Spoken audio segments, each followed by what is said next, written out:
Yeah. So, it's episode 310. What does everybody want to talk about? I am the brainless one, and it is Friday night, and we have ourselves a WWE draft tonight. We have ourselves a new World Heavyweight Championship in WWE. We're going to discuss that as well. Um, Trinity Fatu, FKA Naomi, is debuting with her new wrestling organization tonight. We're going to discuss that for a little bit. And just a whole bunch of other stuff that is happening in wrestling that we want to get into. And without further ado, what's up, Jessica? Jessica, the man, the myth, the legend, Cousin Jay. Yeah, yeah. Yeah? What's up, Jay? You know, there is a lot. There are a lot of things that I would definitely love to discuss that has gone on this week. Man, oh man. Yeah. I First of all, I want to apologize for missing last week's episode. You know, the brainless one was a little under the weather and everything, so he missed out, and I feel bad. But man, what a week to come back to. Ugh. And Jay, I got to say, you handled the episode last week without, with a little bit less manpower, but the same amount of brain power. Yeah, yeah. Hey, uh, between me, and the peeps out there, we were able to hold it down, lock it down, and keep the conversation rolling for almost 2 hours. Wow. I think it was like an hour 45. Wow. So, yeah, pretty good. That's such good shit. Yeah. I had somebody upset with me and my opinion about Sasha, aka Mercedes, not being as big of a star as Charlotte, Bianca, Mickey James, Trish Stratus. They were very upset with me. But I oh well. understand. I understand, and honestly, I wish I was there for that, and I would have put my 2 cents in. And I agree. I don't think she's in the class with that because honestly, I've seen a lot of her being discussed on social media about what she's doing right now, but I haven't seen anything that she's done. I really have no interest of what I've seen. The only reason that she pops up is because people I follow on Twitter or that we follow on Twitter on the F and Marks page, Yeah. they're just they're the ones that are mentioning this stuff, and she just comes up in my discovery on Twitter. I could give two shits what she's doing in Impact Wrestling. In New Japan, I really could care less. Yeah. Oh, she's the champion. Good. No. She's not the champion right now. She lost it, and but they're having some other tournament coming up, and she's going to be in a tournament, and I think it's crowning some kind of uh, women's strong style champion. Interesting. Yeah. So there's that. I mean, I try to at least keep up. Like the as I like to refer to them, the quitters. I keep tabs on them because they do pop up in wrestling. The other quitter, I mean, it never stops showing up Right. ever, anywhere. So, Uh, so so who are you talking about? Who's the main quitter? Who's the one that keeps popping up? CM Punk. Mm, mm, mm, mm. Last week it was kind of, sort of unofficially, kind of officially announced that Punk was going to return to AEW for their new show Collision, which is debuting on June 17th. That was the talk last week. Then next thing you know, we find CM Punk behind the scenes at Monday Night Raw.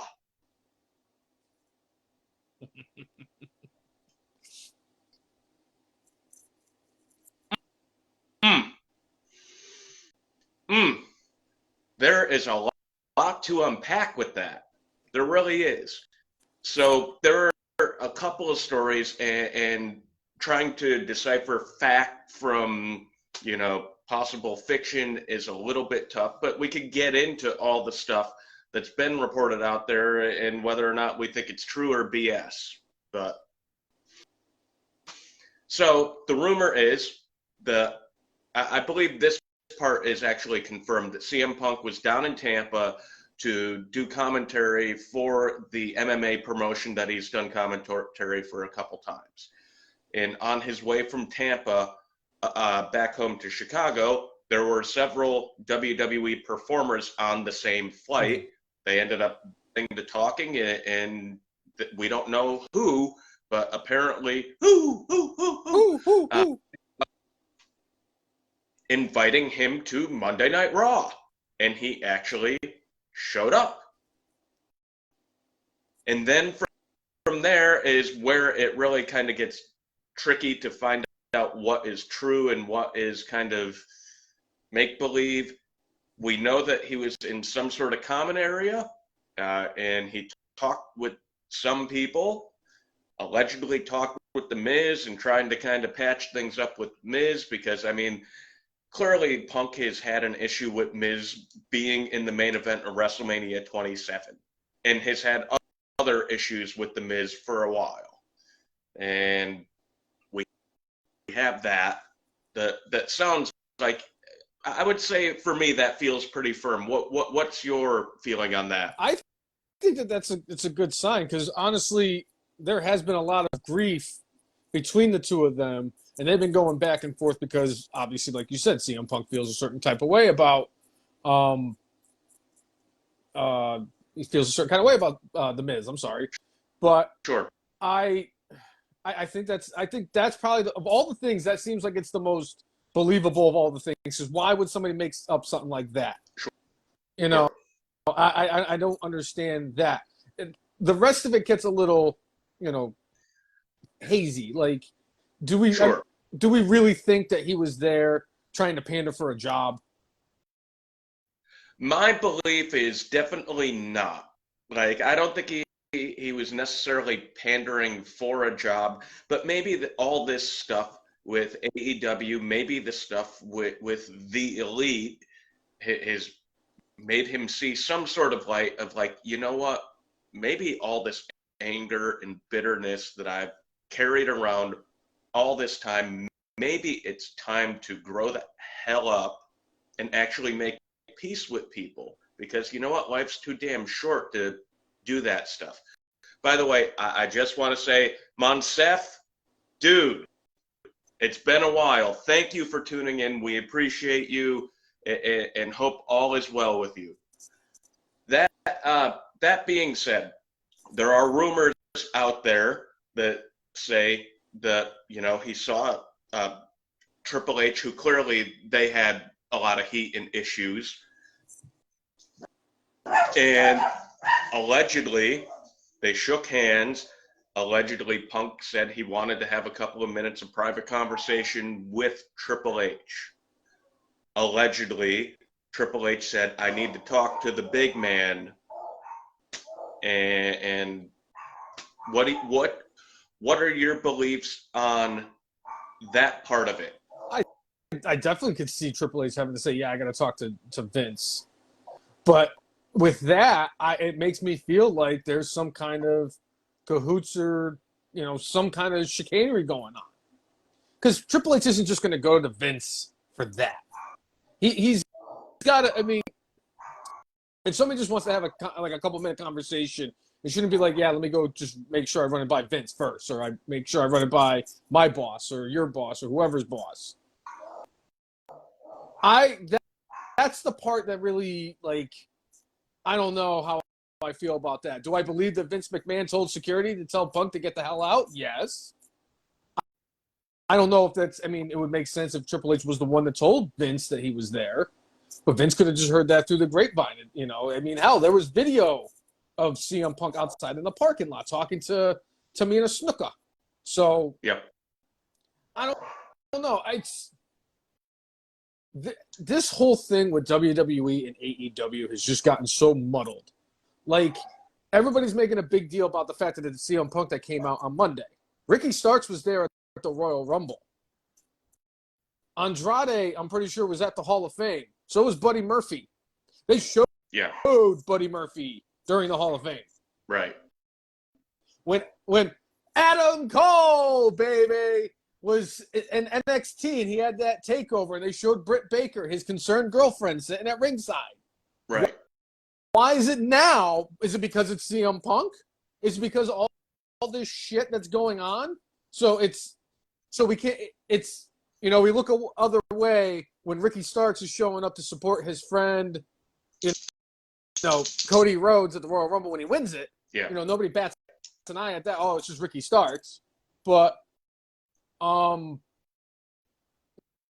why is it now that because of CM Punk?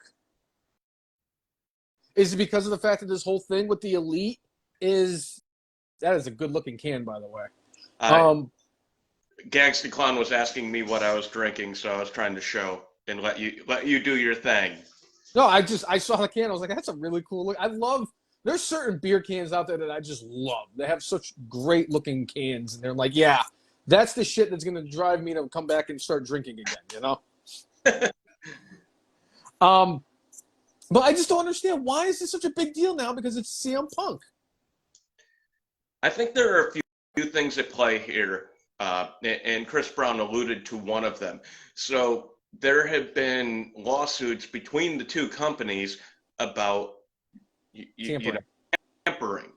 And CM Punk showing up at Raw, first time in over 9 years showing up for anything WWE related. There was, you know, hints, rumors, and innuendos when Tony Khan was thinking about buying out CM Punk's contract that maybe Punk was angling possibly for a WWE return, even though it seems like much of the higher ups in the company are kind of like about bringing Punk back. So you get a guy who you may or may not believe wants to go back to WWE. You've already had issues as far as possible tampering going on. Right. And the optics of it from the WWE perspective certainly would be bad. Right. If CM Punk specifically ended up back in WWE at some point, Tony Khan would have quite a case if Vince did anything but say, get him out of there. And I'm sure a little bit of that, if Vince said get him out of there, which I actually do believe happened, had to do with, one, how Punk left, two, he's with a rival company, and I think those are the two main driving forces there. Oh, I think it's definitely number two, especially with the fact that they have the whole tampering situation. It's definitely the second thing. I think there's a little bit of Vince that's, I know Vince usually like, hey, if it's good for business, I'll bring somebody back. But there were some exceptions over the years. It's just, especially with all the lawsuits that this man is facing. Because I was listening to Cornette this morning, and he even said that there's more of these lawsuits that he's still fighting. The only one that they settled was with the former referee. Because they were just talking about, and we're going to get into this in a minute, the new lawsuit that WWE is facing from a former employee. But it's like, I could see it, because it's like Vince does not need another lawsuit. He's already fighting the ones he's got. He's already fighting this new one that they just had brought upon them. They just did this merger with, frig. Is with Endeavor, the merger will not be finished for quite a while. They have to go through a big process of getting approval and making sure the federal government's okay with it, making sure that like Wall Street's okay with it. There's a lot of stuff that has to go into that. They will not officially be fused with Endeavor for probably, about 6 months. Right. They're in the process because, in my business, I've definitely been a part of a few mergers where, it'll take 6 months to a year because, like, trying to take, let's say, the healthcare from one company and bringing it into the other company when the other company doesn't have the same exact healthcare, or they don't have the same exact 401k, and you have to, like, at least for a while, like, okay, you're going to stay with what you have right now, but come this date, there's going to be a change. So there are things like that to consider. There are a lot of little things like that. The owners of companies and people merging things, like, would understand, and just be like, yeah, there's a lot of stuff going on. Yeah. So the merge itself, there's a lot going on with that. If something like this, let's say there was a tampering accusation because of specifically CM Punk here, that ended up possibly, because this could be some, hey, if there are so many lawsuits, Endeavor may go like, you know what, we want out of this damn deal. And then, it's not like Vince is going to be a poorhouse. WWE's still raking in money. If Endeavor doesn't buy them, somebody else will. So there are things like that where it's like, hey, Vince made this deal. He wants this deal to go through, and anything he could do to avoid bad press or anything that comes along with having things like this happen, he's going to avoid. And my belief is, I'm guessing Punk really did see Triple H, maybe even asked to talk with him for a couple minutes. But again, when you have a person high ranking in the company who is the head of talent relations talking with a high profile person from another company, it doesn't look good.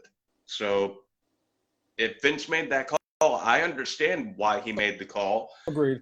And from what it sounds like when Punk was asked to leave, apparently he was very civil and said, more or less, it sounded like he understood.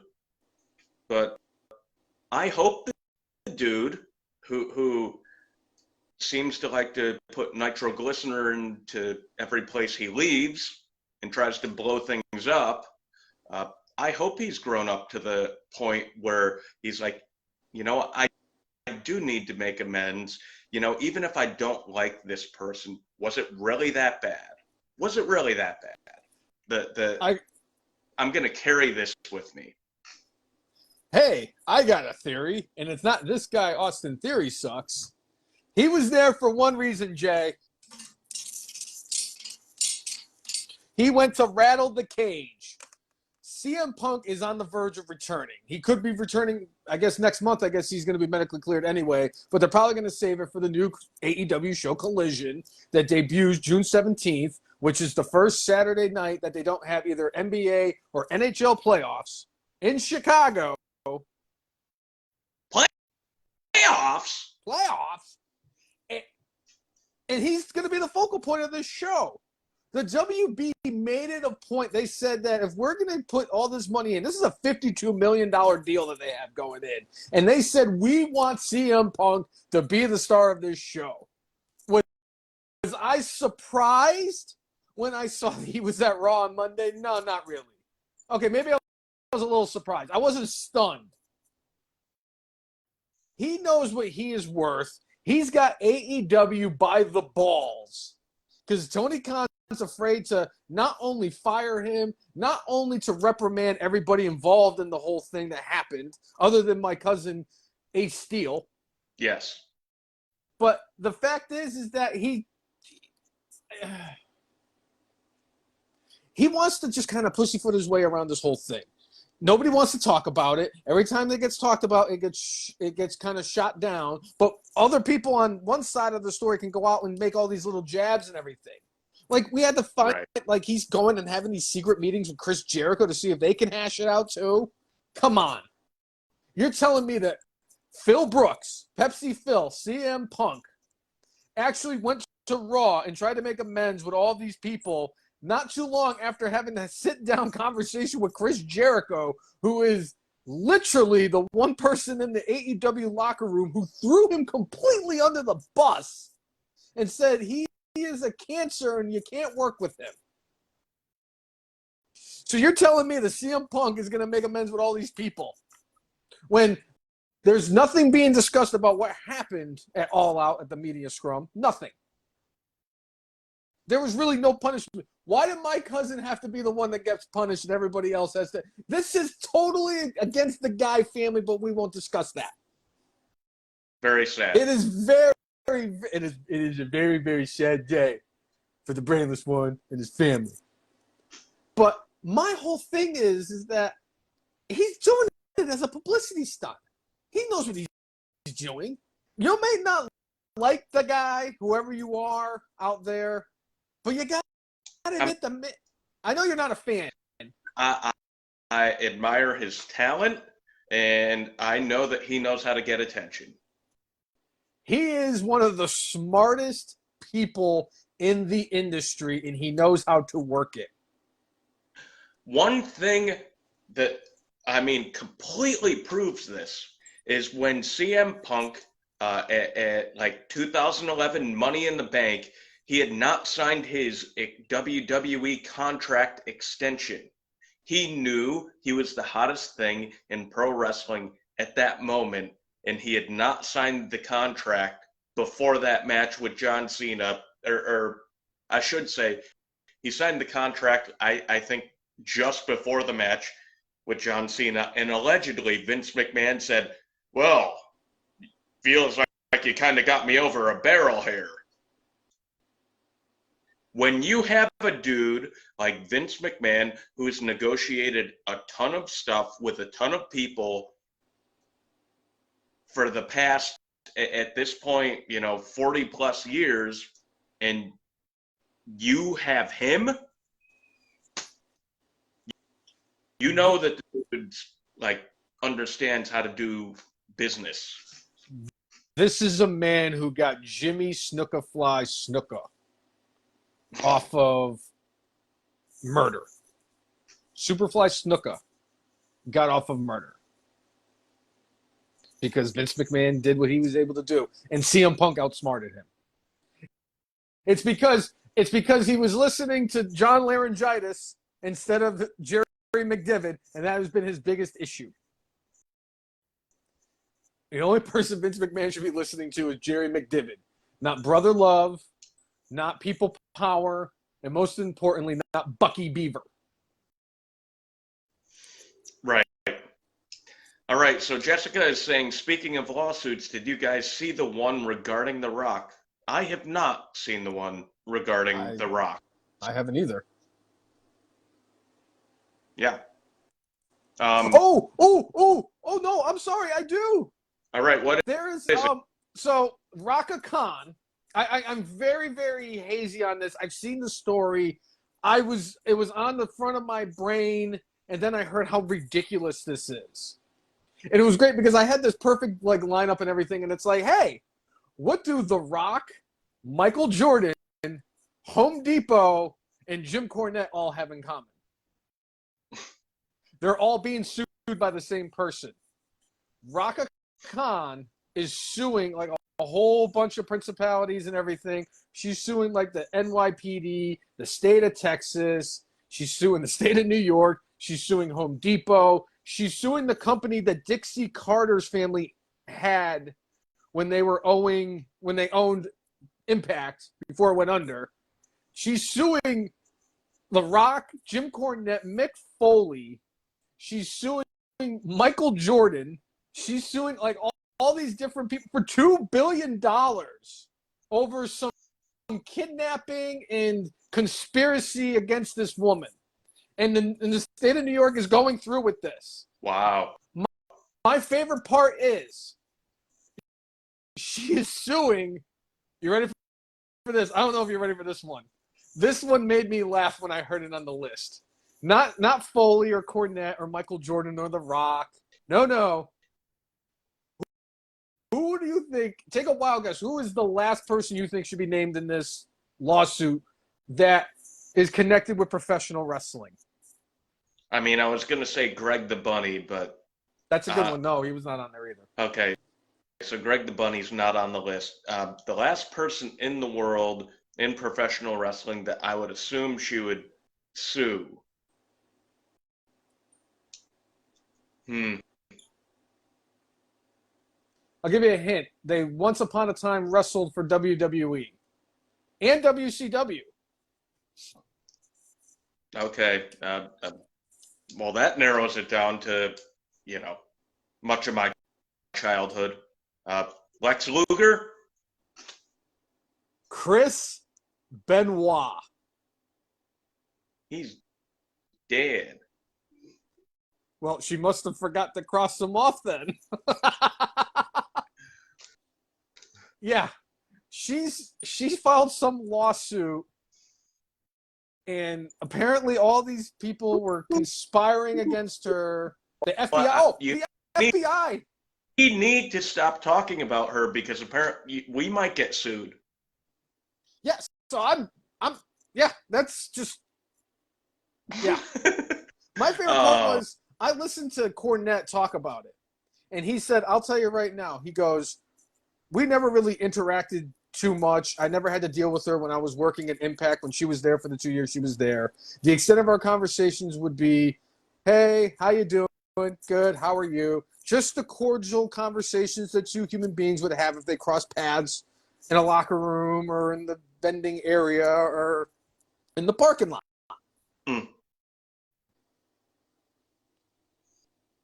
Doink the clown. But it's crazy that, I mean, $2 billion for conspiracy? The fact that, does this showcase that maybe the state of New York is crazier than Raka Khan? I'm convinced. Hey, the 3 states are Florida, California, New York. Change my mind. They're all in the same conversation.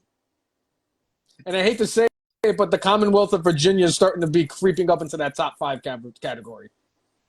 Well, all I can tell you is Florida. There's a thing on one of the radio stations down here called Stupid News, and Florida happens to be in Stupid News almost every day. You know, if you type in Florida man in your birthday, it will give you a headline of something that happened in the state of Florida on your birthday. Florida man attacks an alligator.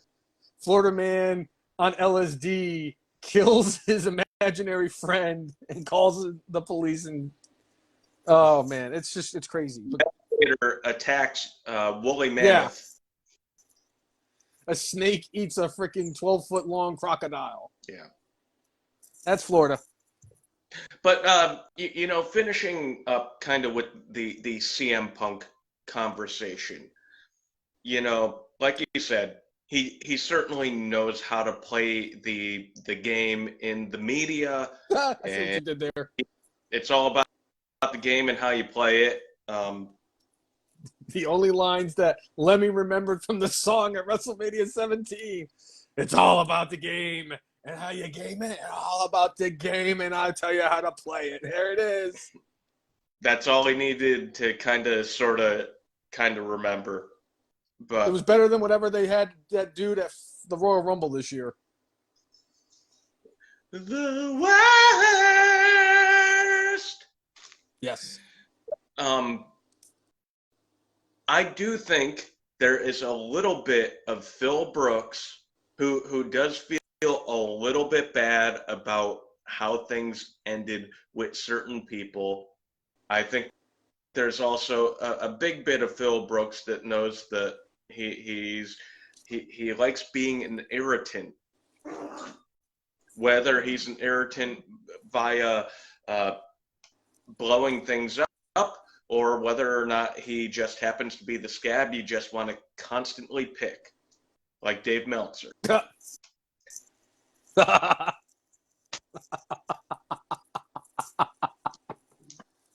But that's just I just think that's CM Punk trying to get back at WWE because he doesn't get along with my friends Nick and Matt and Kenny. But all that being said, he will be back with AEW. He still has quite a bit of time left on his contract. I think he signed a deal when he started. He lasted a bit over a year before he got injured. And I'm pretty sure that Tony Khan has contracts kind of similar to what WWE has, where if you get injured, it kind of sort of gets extended if you so choose. And the fact that CM Punk was suspended, I don't know if he's still officially suspended. We have not heard anything one way or another, whether or not the suspension has been officially lifted. I mean, it could be a thing where the suspension will be officially lifted June 17th, just to say, you know what, screw you, dude. You have to stay here an extra 9 months because you were out and you weren't working. But here's my thing. What if this is because like we said, he got Vince McMahon over a barrel. What makes you think he didn't do the same thing with Tony Khan? Come on, Tony Khan has a lot of money. $2 million, 52 million reasons. That's Tony Khan over a barrel. I mean, CM Punk behind the scenes talking to Time Warner. But Jay, here's the thing. Even if that was the case, you have your EVPs. You're going to do this thing where you're going to have your own show for CM Punk and FTR so that the Blackpool Combat Club, which, by the way, has jumped the shark months ago. That stable now is one of the worst ones that they have. But I'm not even going to get into that. But the fact that the Blackpool Combat Club and the dumb fucks, the Elite, are going to be the dynamite people. So you're telling me that CM Punk couldn't have gotten Tony Khan over a barrel? Well, your executive vice presidents came into my locker room unprovoked and tried to attack me. So I went into, defense mode, and I did what I had to do. The Brainless One's cousin had to do what he had to do to Kenny Omega. He had to bite him. I would have done the same thing. Chris Guy is definitely one of my relatives. I will bet any money on that. He did exactly what anybody in my family would have done. But I'm just saying, it's very possible. Punk's like, well, you guys never asked me my side of the story. You guys didn't do this. Your EVPs are going out on the show and they're taunting me and mimicking me and doing all this shit in my hometown, and you're still gonna, bury me in the thing. Well, you could try to extend my contract. If you extend my contract, I'll sue you. Because there's another place that could have a lawsuit. And the last thing that AEW needs is a lawsuit. Because the last thing they need is a lawyer going in there and tearing everything to shreds. Yeah. Because I'm telling you, they're talking about the tampering thing. Roderick Strong. I know that, comparing Roderick Strong to CM Punk is like comparing Roger Clemens to Brock Holt. But, you got to compare what you can. And Roderick Strong was on NXT television for a while, and then he asked for his release, and then he just disappeared. Nothing was said. It's a coincidence, right, that he debuts in AEW the day his contract expired with WWE? Is that really a coincidence? Right after CM Punk. Yeah, right after CM Punk was just there on Monday, chumming it up with a couple of his buddies. That's all that's all I'm saying. I know that they have this thing with WB and everything, but if all these people, if we're supposed to believe all these stories that nobody in AEW wants to work with CM Punk at all, other than FTR and maybe Hobbs and Ricky Starks, I mean, what are you going to do? Why would you keep him here longer? If your EVPs really don't like him and you extended their contracts, have a son, Mike. Fuck you. So Mm. I just I see where a lot of people stand with the whole CM Punk thing, where they want to take a side or another side where they're like, well, he's done this before with WWE and he did this and he's not a great person and all this shit. And I get that. But you also, on the flip side, Tony Khan and the EVPs did not act accordingly in this situation. If they didn't try to sweep this under the rug, well, Vince McMahon was getting dragged through the rigors, with like, hey, you got this lawsuit, and this woman's suing you for this, and you have sexual assault, and you have rape, and you have this. But we had employees that get attacked by high-ranking officials in AEW. I'll use that term loosely. I see those. They really are like supervisors at Target.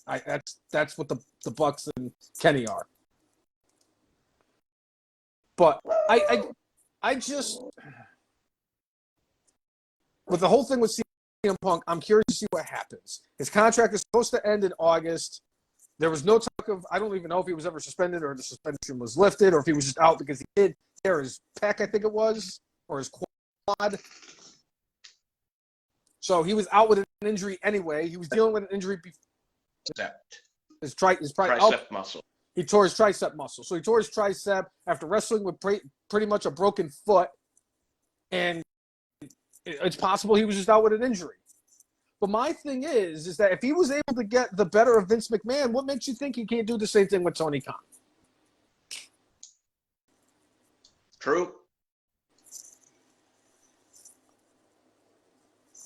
And the big difference with what he did was when he walked out of WWE, he was pissed. He was hurt. He had freaking staph infections, and he was taking bumps he shouldn't have, and he got pissed off and he went home. AEW, he got attacked by the EVPs. Whether he's in the right or the wrong, because at the end of the day, if I get called, if I get insulted by somebody, yes, I'm going to probably go into their locker room and do exactly what Kenny and the Yucks did, but it doesn't make it right. Two wrongs don't make a right. Yeah. So. Yeah. But all right, we will see where the CM Punk saga ends or begins in the next couple of months. So one thing that was brought up was Doink the Clown. There was a mention of Doink the Clown by Chris Brown. Doink the Clown is going to be part of season 4 of Dark Side of the Ring. Dark Side of the Ring has a trailer out, and they had talked about, or they have listed the various things they're going to cover for this season. And actually, Chris Brown was very interested to see where the Brainless One comes down on the episodes that he is most interested in seeing. I gave Chris Brown my opinion of what I thought would be like your top 3, but I'm going to list them off, and then you could discuss. Okay. All right. So the topics. Let me write it down. Season 4. Topics for season 4. Bash at the Beach 2000. The Graham family. Marty. Is that like Superstar Billy Graham family? No, Mike Graham family, and the I forget his father's name, but they ran Florida Wrestling, where Dusty Rhodes got his start. Okay. Ooh, that's gonna be a good one. Doink the Clown. Bam Bam Bigelow. Adrian Adonis. Oof. Junkyard Dog. Magnum TA. Okay. Abdul Butcher. And Chris Candido in Sunny. So they're not doing the Mike Awesome episode now? It was not part of the list. All So right. maybe that'll be season 5. I mean, the ones for me that could clearly jump off the page are Marty Jannetty, who is allegedly admitted to murder at some point. Uh, you know, even like what I would say about the Graham family, very big wrestling family, very important wrestling family, but I would call them like Walmart brand Von Ooh. Erichs. Okay. You know, because there's been a lot of tragedy within the family. I got you. They had a territory that did very well. They just were not as well known or renowned as the Von Erichs. Nothing Not. against them. They did well. They did well for a long time. But I mean, come on, comparing them to the Von Erichs, though, Jay, that's not even fair. I mean, the Von Erichs, it's the Von Erichs, it's the Harts, and then it's like the McMahons and the Jarretts. Those are the Right. biggest families. So There's that. I mean, Bash at the Beach, I do want to see that episode. I mean, there was so much chicanery that went on that day. I can't wait to hear Hulk Hogan's side of the story because we know it's going to be a whopper. hold on, wait. So are you telling me that Hulk Hogan is really going to be a part of the Bash at the Beach 2000 episode of The Dark Side of the Ring? I'm going to say that they're going to have archival footage. I don't think they're going to have a new interview with the Hulkster. I hope they do get a new interview with him. I hope they get an interview with him like sometime around now after he saw Joey Janela at his restaurant singing karaoke. Quick question. Bash at the Beach 2000, refresh my memory. That is when Hulk Hogan, that's when Jeff Jarrett laid down for Hulk Hogan. This is bullshit. Yep. Vince Russo wearing the Giants jersey, and then Booker T winning the title like he should have in the first place anyway, because I fucking love Booker T. I'll tell you right now, my top 3 episodes do not include that, but, however, if they can confirm that Hulk Hogan is a part of this episode, that shoots up to number 1. Just because it's like, well, you know what, brother? Jeff Jarrett, he laid down because that's what Vince Russo told him, brother. But I was like, no, Vince Russo, you don't do this. By the way, everyone, this is my friend Tom Cruise, brother. And by the way, did you hear that I was almost in Metallica? L. Ron Hubbard, brother. Him and I used to wrestle back in the day. L. Ron Hubbard was a fan of mine, brother. Presley was a big fan of mine, even though he died before I had my first match. I want to dedicate an entire episode to Hulk Hogan. I really do. I can't wait for like that 1 week where it gets really slow and we don't have any news, and we can dedicate like at least half an episode to Hulk Hogan, because I could. Right. I could probably do an entire 3 hours. What do they call those? A 3 hour. Oh, jeez, I can't even think of it. Like a whole. I could dedicate like a whole 3 hour like synopsis on Hulk Hogan. I could just talk about Hulk Hogan for 3 hours. Yeah. But I'll tell you. Hold on. Which ones are you looking at the most? I know you said Marty Jannetty. You're talking about the Graham family. Beach. And then after that, it's probably Doink and Bam Bam. Like, I'm interested in all of them, but those were the ones that, like, I'm like going, ooh. Like, I know Adrian Adonis's episode will have some interesting things. The fact that Adrian's been, gone for a while, you're not going to get anything like new from him. Mm-hmm. And many of the stories of Adrian Adonis are kind of out there already. So I don't know if they're going to be able to uncover anything where I'm like going, oh, well, that's new. That's refreshing. That's shocking. Yeah. For me, the 3 episodes. Go ahead. I'm sorry. The 3 episodes that really stick out for me, obviously Marty Jannetty. That's the above and beyond all the episodes. Magnum TA. I'm only going to say because I don't really know too much about Magnum TA. I have an idea of what his backstory is, what happened to him. I would really just like to have a better understanding of what happened with Magnum TA. So that's why I'm excited for that one. And, well, it was Bam Bam Bigelow because Bam Bam Bigelow was in the main event of the only WrestleMania I've been to. And he's the Beast from the East. But, man, you put Doink in there? So, Chris Brown, do I or do I not know my co-host?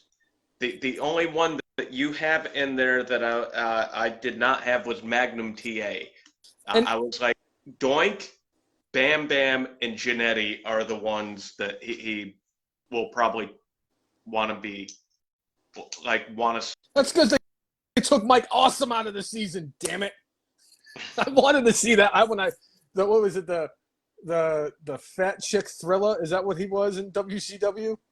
Something like that. I mean, honestly, like the JYD episode is going to be excellent. I really want to see the age. I agree with you, Jay. I want to see every episode. I want to see all the. I can even say that about season 3. I can say that about season 4. All these episodes, because Sonny and Chris Candido. Yeah, I want to know more about that. Abdullah the Butcher. I mean, really, which is great that we mentioned this because it's a great segue.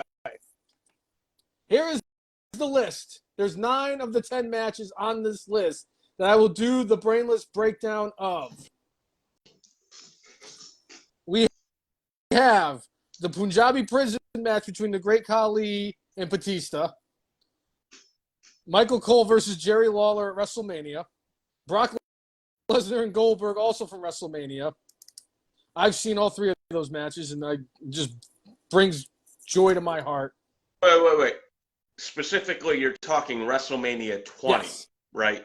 The first one. The first time Brock and Goldberg wrestled when Steve Austin stunned them both at the end of the match. Yes, I remember that one. Yes, I've only seen it once, and there's a reason why I've only watched that WrestleMania once. I've seen it like that match like 3 or 4 times just so I could see the booing. The Chamber of Horrors match. That's so good. Omega versus Moxley. That's the Exploding Ring of Death. I cannot wait for that one. I really can't. The evening gown match between Gerald Briscoe and Pat Patterson. Sting and Jeff Hardy from Victory Road 2011. Or Road, or whatever the hell it was. Victory Road. That's it, Victory Road. Thank you. I can't wait. I've actually seen that. It's almost there with Kenny Omega and the Blow Up Doll. But speaking of other matches just as bad, the Kennel from Hell match. And I also have Judy Bagwell on a forklift from whatever the hell that was for WCW. That is 9 out of 10 matches. Do I put the Gimmick Battle Royal from WrestleMania 17, or is there another match out there that I should put on there that I've seen probably less than 600 times? Because I'm almost at the point where I'm convinced I can name off everybody who gets eliminated in order, but I don't want to do it because it's just going to upset me. Because all I remember is the Repo Man gets thrown out right after the bell gets rang. That was the easiest paycheck anybody's ever had at WrestleMania because the bell rings and the Repo Man goes flying out the ring. Yeah. But is there any other matches? You or Chris Brown or Jessica or Timmy or Tommy, does anybody have another match for the Brainless one? Or am I going to do, is there any other, and I should be specific, stupid wrestling matches? I need to watch it too. Great Muta versus El Gigante.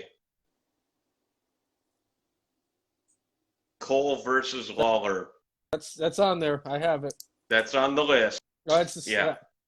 And the best part is, just to show that there's no, I'm going to pick and choose, and I have written down every match.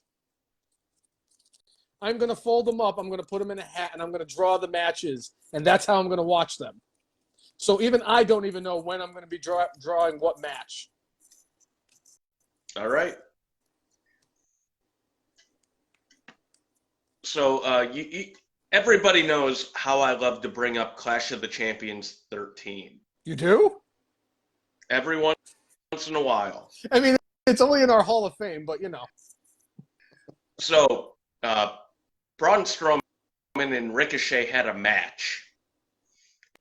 And there was a spot in the match that reminded me so much of Z-Man and Primetime Brian Lee. And this week we got perhaps, maybe it was a little bit of an explanation of why Braun Strowman Z-Manned Ricochet. He shorted him like $1.50.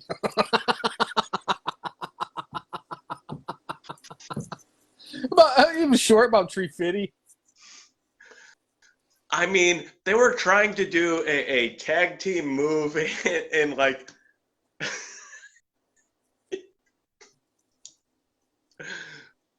he threw Ricochet and Ricochet missed by a couple. I mean, it wasn't quite Z-Man Primetime Brian Lee, but it wasn't that far from it either. It might be like like when Kobe Bryant scored 81 points and we're like going, this might be the closest anybody comes to Wilt Chamberlain. That's what this felt like. I didn't think anybody would ever really come close to approaching Z-Man and Primetime Brian Lee. This was pretty close. Hey, I didn't think anybody was ever going to get close to TLC 2 from WrestleMania 17, but, you know, Sheamus, Drew McIntyre, and Gunther told me to hold their beer, and I was just thoroughly entertained by that match. Yeah. And when I'm talking, and when I say when I'm going to watch those bad matches, I want, like you said, I want the Z-Man versus Primetime Brian Lee. I want the Gimmick Battle Royal from WrestleMania 17. I want Sami Zayn versus Johnny Knoxville from last year's WrestleMania. I'll watch the Firefly Funhouse one more time. That's fine with me. Ooh. But that being said, you know, Braun Strowman out with a concussion. Hope he gets well soon and we see him back in the ring. Speaking of concussed people, one Adam Cole baby mentioned in an interview this week that, you know, a couple of months after he had gotten that concussion during Forbidden Door, yep, you know, he had done like the baseline test, and they say that most pro athletes will score 120 on this test. A couple of months after he got that concussion, he scored a 38, which just shows you how messed up he was. And how messed up he was for quite a while. You know, he talked about how he had gotten a concussion several weeks before, but had cleared concussion protocols before he had the match at Forbidden Door. And, like, you know, when he just dropped in the middle of the ring, which I'm sure for the other three people in that match was like, oh, what the? We need to end this right now. And so Adam Cole, glad to see that he's back in the ring. And with Braun Strowman, you know, hopefully we'll see him back in the ring soon and, you know, not do Z-Man stuff.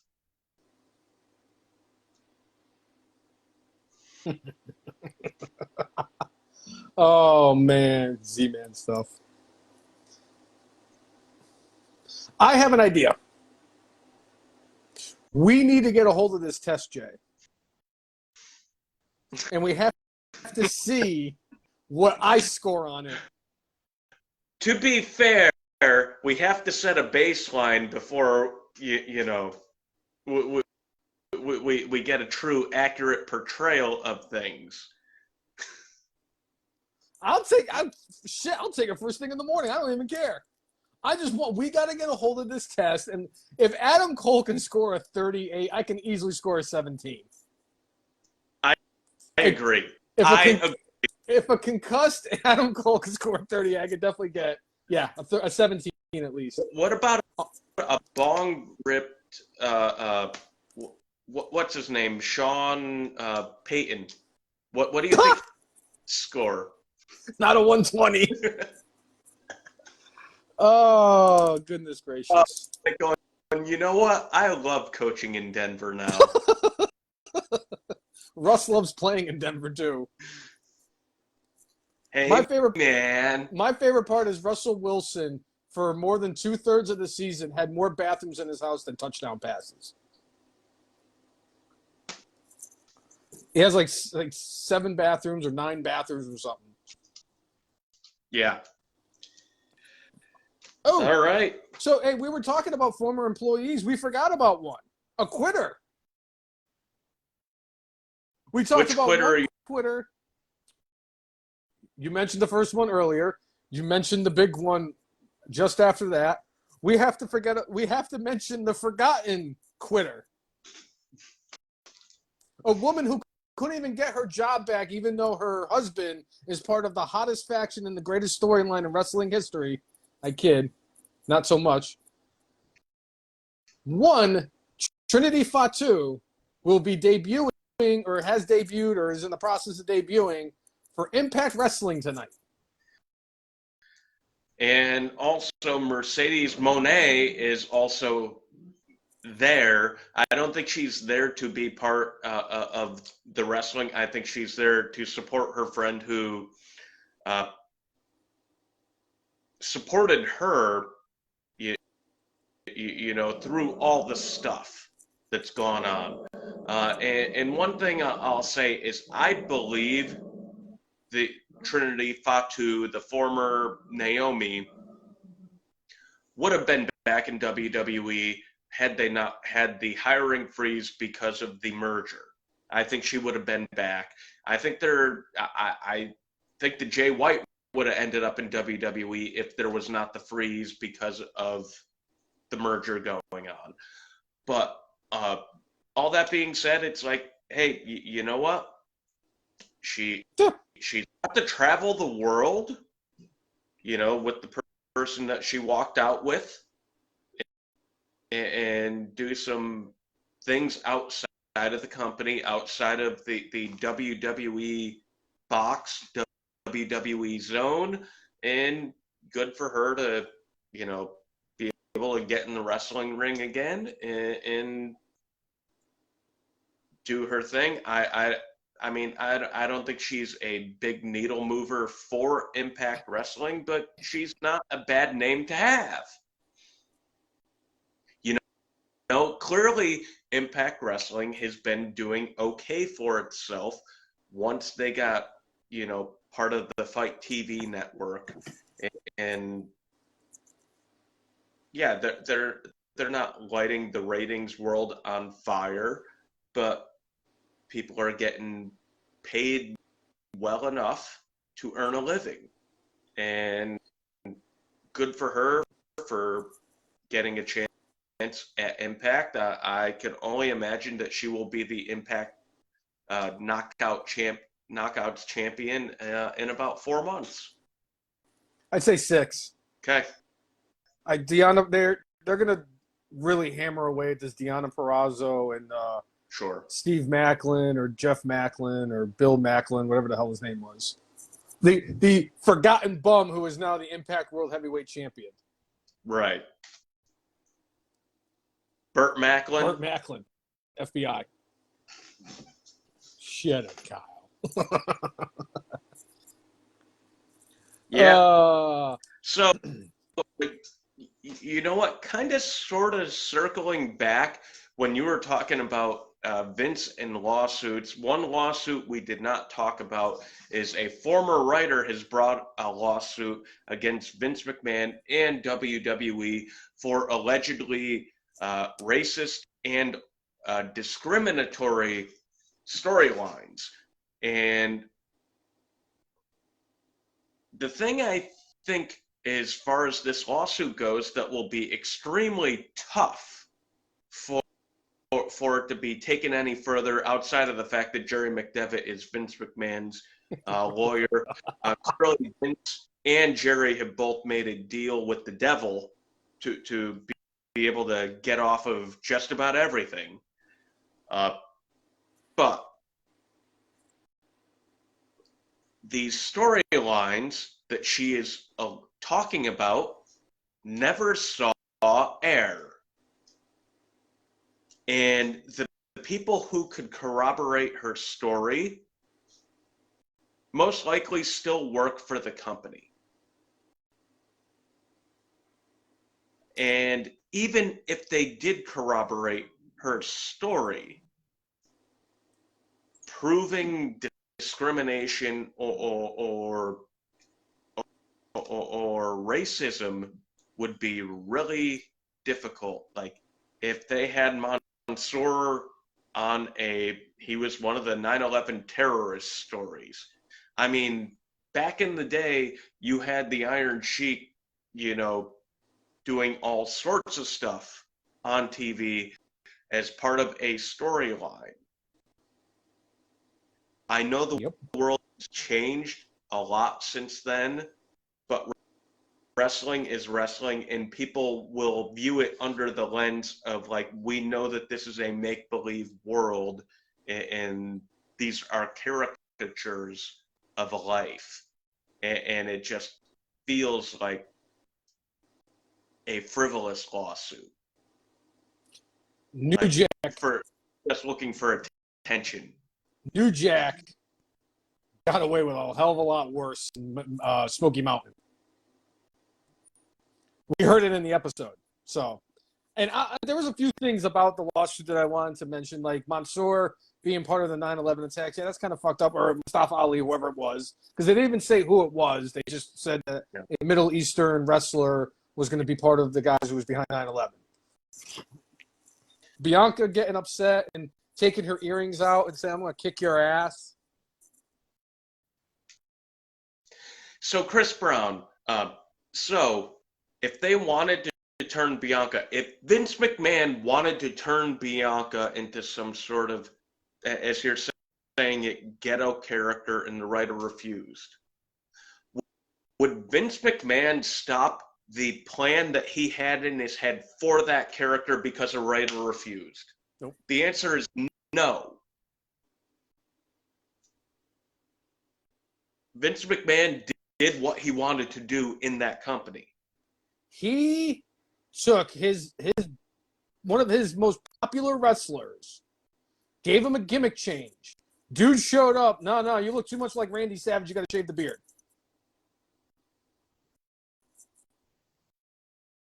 There's a lot of things about this lawsuit that just, I mean, again, it's not, Raka Khan frivolous, but I mean, but it definitely feels like it's all a stretch.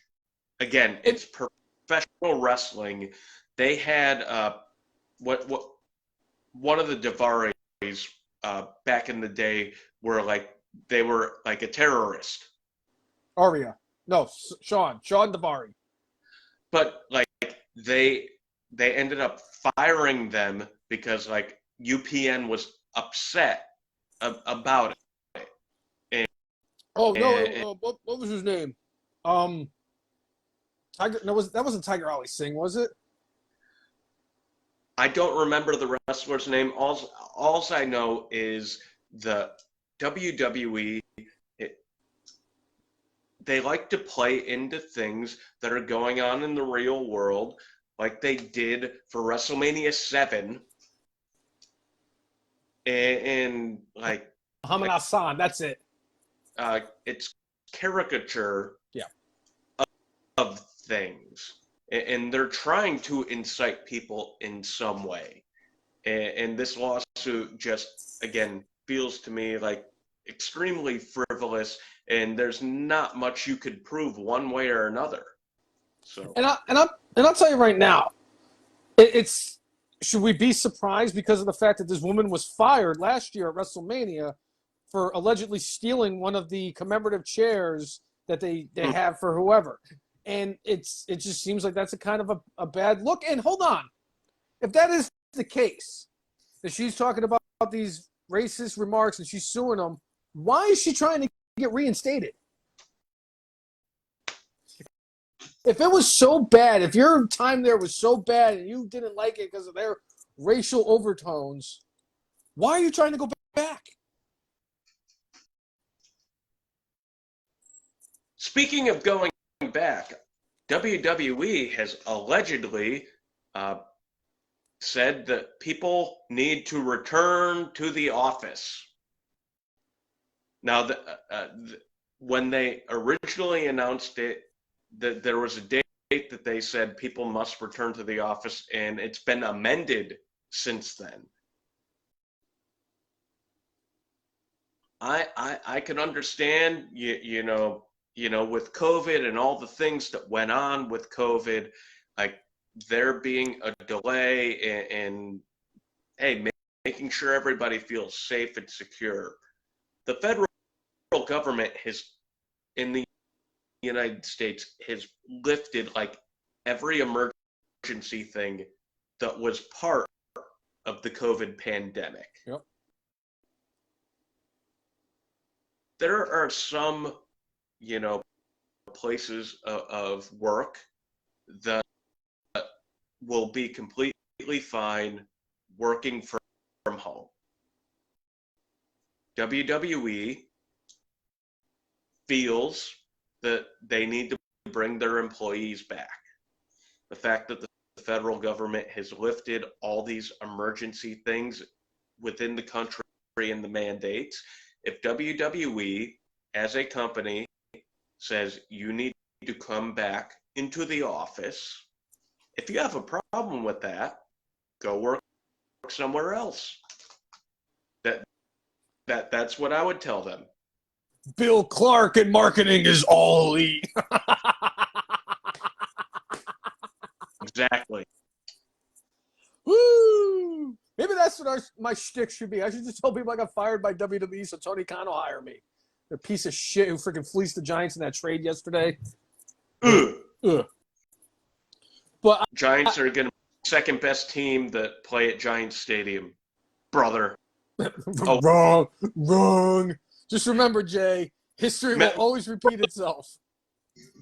The Jets are always going to be the Jets. Yeah. He's got a lesser receiving core than he's dealt with before. But he's got the Bills in his division. The Dolphins are still pretty good. The Patriots are about a 500 team. Hey, they got that kid they drafted out of Oregon, Christian Gonzalez. He's a good cornerback. You're not going to be able to throw the ball in New England. All Mac Jones is going to have to do. All Mac Jones has to be is Alex Smith. I like Mac Jones and Jet. Giants are going to win the Super Bowl. You heard it here first. I didn't say this year. I just said the Giants are going to win the Super Bowl at some point. Cowboy fans would be right by saying the Cowboys will win the Super Bowl at some point too. Yeah. I like Dak and shit. Yeah. Oh, so speaking of championships, Triple H on Monday Night Raw came out and said that he was going to debut a new or they were going to talk about the championships and like what they're going to do with Roman Reigns and this whole giant mess that Vince McMahon got them in. So instead of just taking one of the two titles off of Triple H, off of Triple H. Woo, I'll be okay. Off of Reigns, seven-time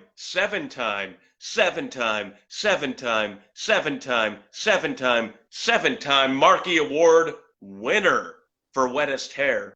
Roman Reigns. Dig it, sucker. One guy.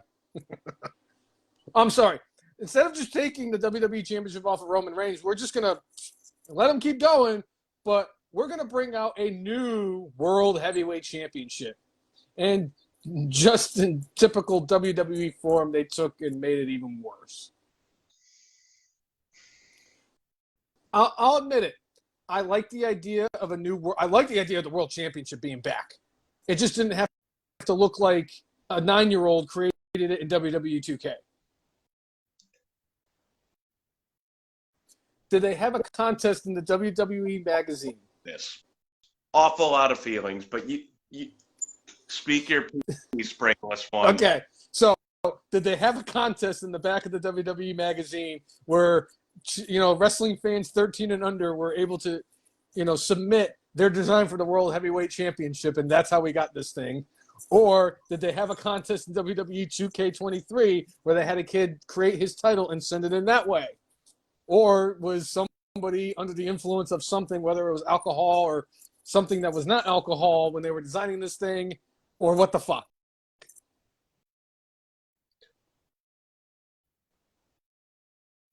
Looking at it, it looked like possibly a mentally retarded box turtle took the heavyweight championship, the big gold belt that Ric Flair was famous for, and ended up kind of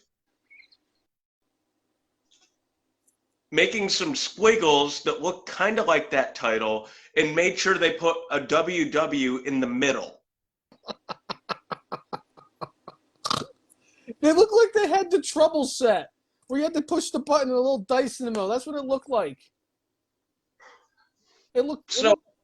There's so much to get into with this. Like, you kind of sort of buried Roman Reigns in this segment. You also have kind of sort of buried this title in this segment. And, like, instead of doing what they should have done at Clash at the Castle and had some sort of screwy finish where, like, they could have made that match one of those matches where it's like going, no champion's advantage, and Solo gets involved and the referee sees it, and Drew ends up the champion because of disqualification. Roman doesn't get pinned, doesn't look weak. You could do it like that. They should have done it like that. But instead, nope, we got to keep him with the title. We have to keep him doing this thing for an extended period. You could have saved him by doing that, and you could have split up the titles. It's been one thing you have been talking about since they put the titles together. Yep. I hate unifications. Now, what happens now? Does Roman still have 2 titles? He's going to carry both titles. My guess is they're eventually, once he surpasses whoever they want him to surpass, the Universal title is going to get retired. And it's going to be done with. Because you're never going to get rid of the WWE Championship. You cannot get rid of the WWE Championship. So it's the big one. That's the belt. That is the belt of belts that has belted more than belts have ever belted in the history of beltdom. Yeah. That's the title. No. Let's be. Ooh, excuse me. Let's be serious for 2 seconds. If I could have any title, it's the Intercontinental. Not the one that Gunther has. I want the old school, the white leather strap with the one that Cody brought back. The one that Cody brought back. Or hell, even the one that Mr. Perfect had. It was the black strap with I want the Intercontinental. That is forever my favorite title in all of professional wrestling. The WWE Golden Eagle belt is still number 2, but I'm curious who they're going to go with, because there are ways they could go with this. One person that does not need to win this title is Cody Rhodes. It would be absolutely be the 100% worst decision made. You made all of WrestleMania be about him winning the big one. If you have him win this title that is like produced out of thin air, you cheapen the story, and it is not the title that his dad held in Madison Square Garden. The WWE title would be the one that is the true lineage of that. So one name that's brought up of winning that is Seth Franklin Rollins. I'd love to see Seth win it.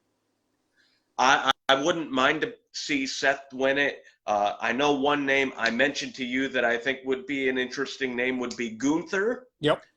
I know he's currently the Intercontinental Champion, but you could put the Intercontinental Champion within this, tournament that you're going to have. But I came up with a name that I'm more enamored with than anything, and it would be a swerve of direction that I think I would appreciate more than anything. So you have a new title you've created that doesn't have credibility. You can either make this title have credibility by bringing in a dude for that title, or have somebody win that title who has a bunch of credibility with them to help elevate that. Or you can have somebody who you have a high opinion of, who maybe hasn't been built up properly,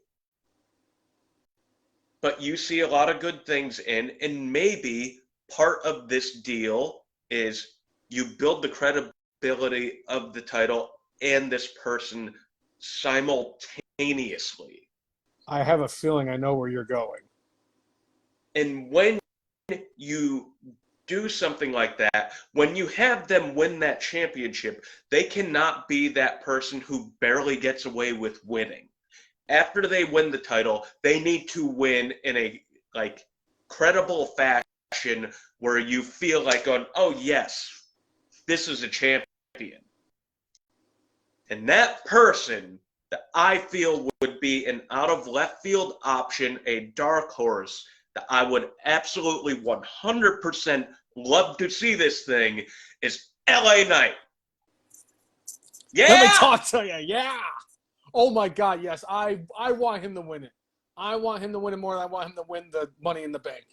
And honestly, Bobby Lashley could win it. I would have zero issue with Bobby Lashley winning it, because I think, was that Chris Brown that put that? Tim put Lashley, Rollins, or Theory. I think Lashley is a great person to make the first world champion. He is a legitimate threat. He's already in the main event picture. You kind of did him dirty at WrestleMania. You kind of do things like this for people that you wronged, whether it's one thing or another or somebody else wronged. This is what you do. I'm not saying that this is the same thing as what happened with Mark Henry and, when he won the World Heavyweight Championship.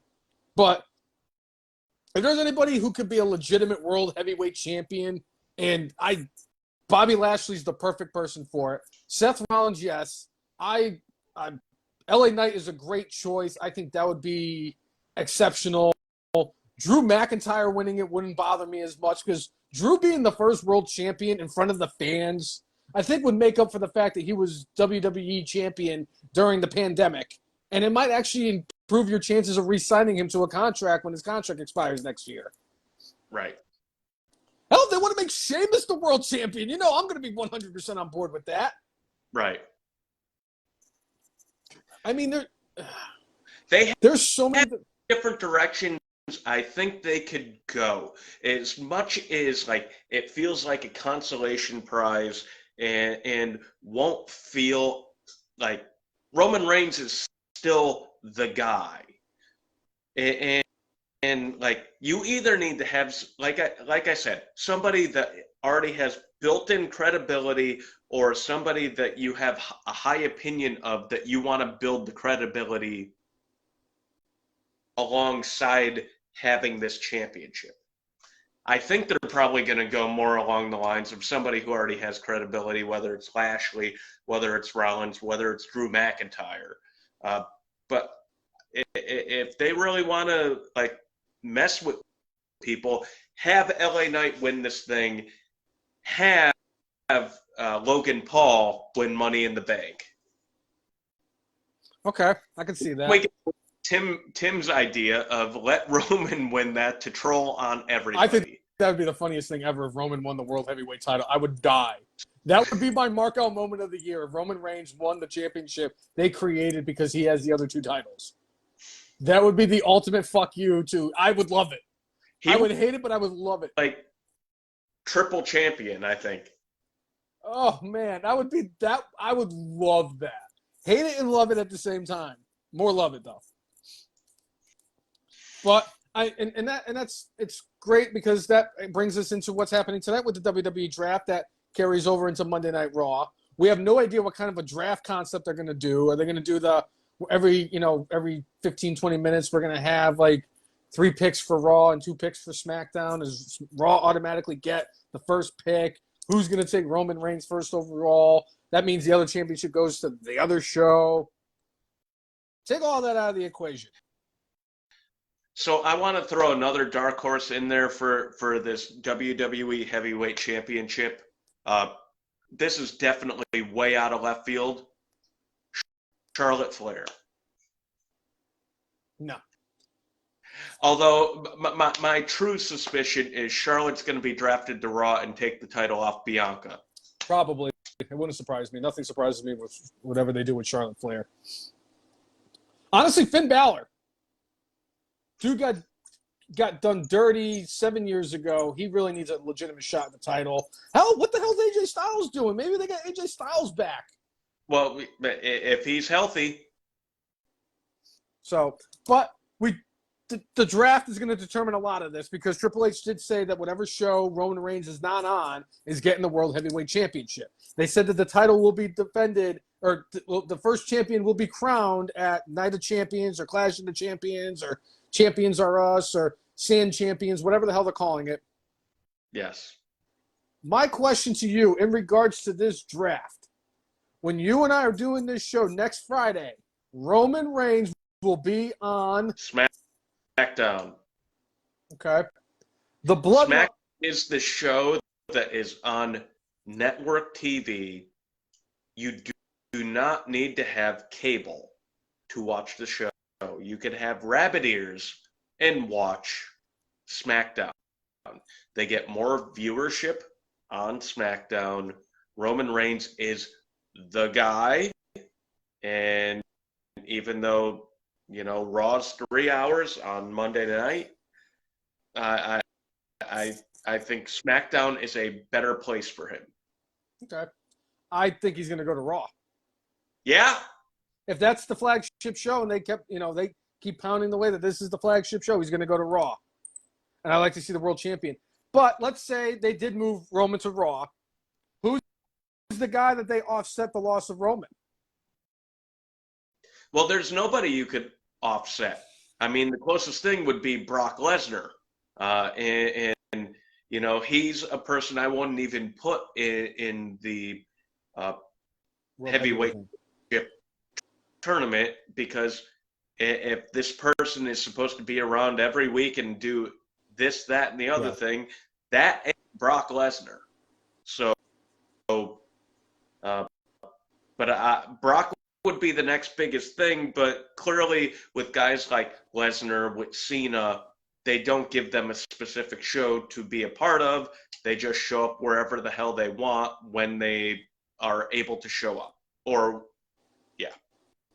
I could see Seth being the guy that can kind of offset. If there was somebody of the magnitude, and yes, I know Brock Lesnar is Brock Lesnar, but Seth Rollins, I think, is the closest thing that we have onto Roman's level who is actually near Roman's level.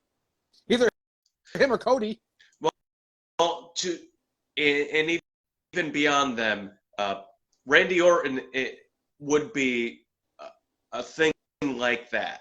Do we see the Viper, at least on camera, returning, even if he might be a couple of months away from possible from returning? That'll be a big deal when he returns. So that's because he's the only wrestler who's actually okay. He's the only one that I think is actually above Roman. Yeah. Who is somebody you want to see? Give me somebody you want to see go from SmackDown to Raw, and tell me somebody you want to see go from Raw to SmackDown. I just want to see Elias have a change of venue and be treated better, more Agreed. than anything. Um,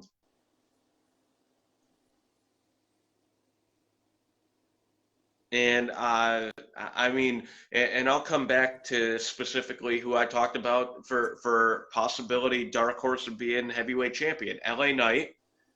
You know, he could stay where he's at because he hasn't had a lot of high profile things outside of the Fiend.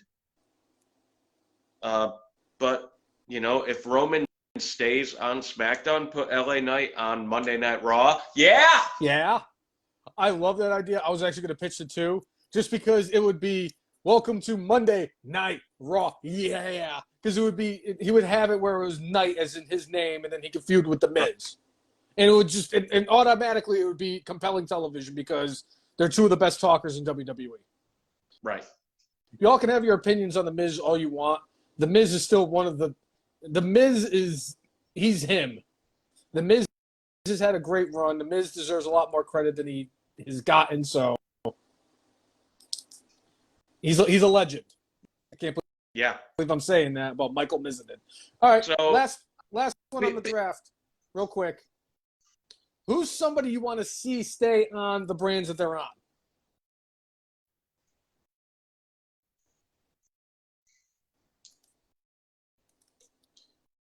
now Zayn and Owens aren't going to be on a brand because they're unless they re-split up the tag team championships, they could go wherever the heck they want, right? Unless they put them on Raw and say, well, you have to give up the SmackDown titles, which would be like kind of the same cop out that they just did with the heavyweight championship. But as far as people staying on a specific show, man, I want Gunther to stay where he is. I think he still has people that he could go against. Agreed. But I think a dude like, let's say, Drew McIntyre, I think could use a change of scenery, change of opponents, and even possibly, do a heel turn. I think Drew would be a perfect person to go to Raw, and I love the heel turn idea too. His face gimmick is as good as it was. It's gotten stale. Yes. So I want to see Sheamus stay on SmackDown, though. Damn it. Okay. Him and Gunther are really my two favorite parts about SmackDown, and if either one of them or both got moved to Raw, I don't know what I would do because I'd be afraid. Because if they're going to move Gunther, you know that fucking Captain Ass Clown is going to be the new, secondary champion on SmackDown, and I can't have Theory on SmackDown. Okay.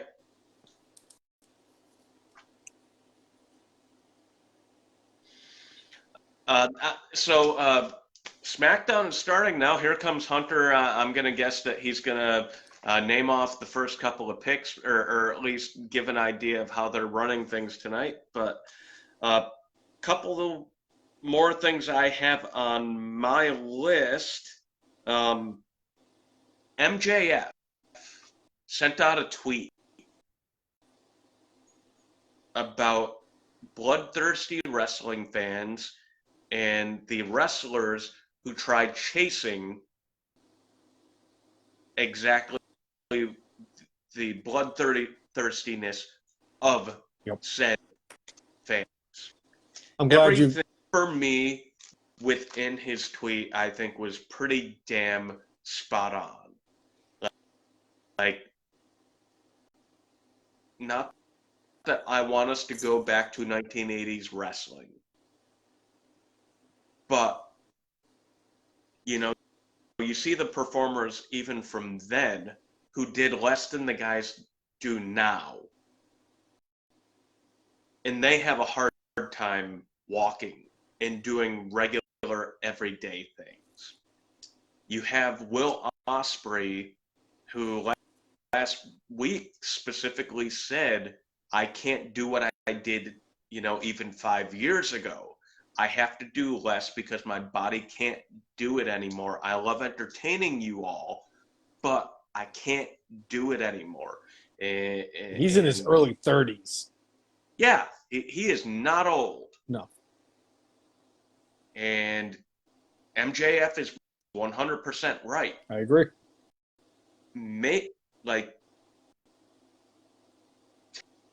Take the kind of dangerous violence that you do down.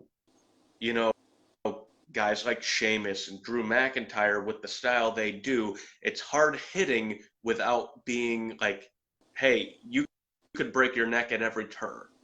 Now, one thing MJF said is like, hey, guess what? Every move we do hurts. Something as simple as a body slam, we could end up paralyzed if it's done wrong. Case in point, probably a decade and a half ago, Kurt Angle was in a match, and I believe it was in Japan, if I'm remembering right. He got body slammed and broke his neck for like the third time, or it might have been the fourth time. Like a body slam and a broken neck.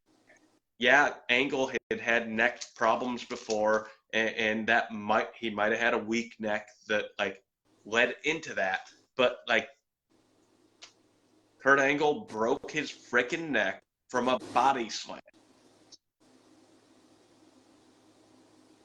Vince McMahon tore his quads walking into the ring. I know it's not the same thing, but it's like Shane McMahon tore his quad just doing a jump. All he did was jump and land. You know, and it's not even like MJF said. Steve Austin got hurt in a pile driver. Big E had his neck broken on a German suplex. It's just, shit happens. Like they said before, and they'll continue to say, they're not performing ballet. And I agree 100% with what MJF said. Look at Mick Foley. That is the ultimate why you shouldn't be trying to chase these spots. And yes, we all love Mick for what he did. I could sit here, just like I said about Hulk Hogan, I could definitely dedicate an entire episode to Mick Foley. It'd be different demeanors, and I would have a ball with a smile on my face talking about Mick Foley. But look at that poor guy. I mean, look at Terry Funk. Terry Funk was 700 years old when he was at One Night Stand 2006, where he almost died in the ring, and I was convinced I was going to watch him die. And I paid whatever the hell it was for that pay-per-view to watch him die. The Undertaker did a freaking jump out of the ring and almost freaking got destroyed. Thanks, Sim Snuka. Yeah. So I think, and thank you for mentioning that, because I had actually forgot all about that, and I wanted to mention it because I think he definitely hit the nail on the head. It's the same thing like what Bret Hart's saying, and everybody's going after Bret because it's like, well, I think it's stupid that these guys are just like whacking each other on the chest, and I enjoy shit like that. But he's like, I can't even watch Jon Moxley matches because the dude just bleeds all the time. If you do something over and over again, it loses its mystique. It does. I mean, Ric Flair bled even when he was under a mask as the Black Scorpion. As the Black Scorpion, he was bleeding. All right, so as of right now, the update is Heyman, Solo, and Roman are on SmackDown, and Cody is going to Monday Night Raw. Please, God, don't have him win this new World Heavyweight Championship. Bianca Belair is going to SmackDown.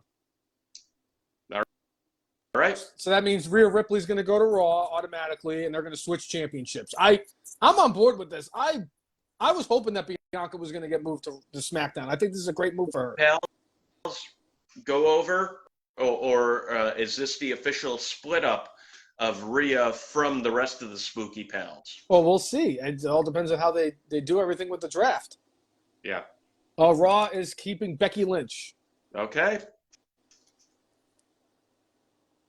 Raw keeps the man. All right. So, a couple other things I have in my notes. Speaking of Kurt Angle and his broken freaking neck, and the several times he broke his freaking neck, he is about to undergo neck fusion surgery.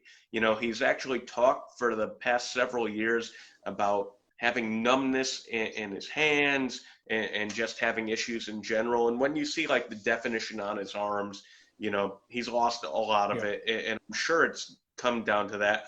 Hopefully this neck fusion will help him regain some of that feeling and or help him live a little less with a little less pain. Good for him. I love Kurt Angle. Oh, it's true. It's damn true.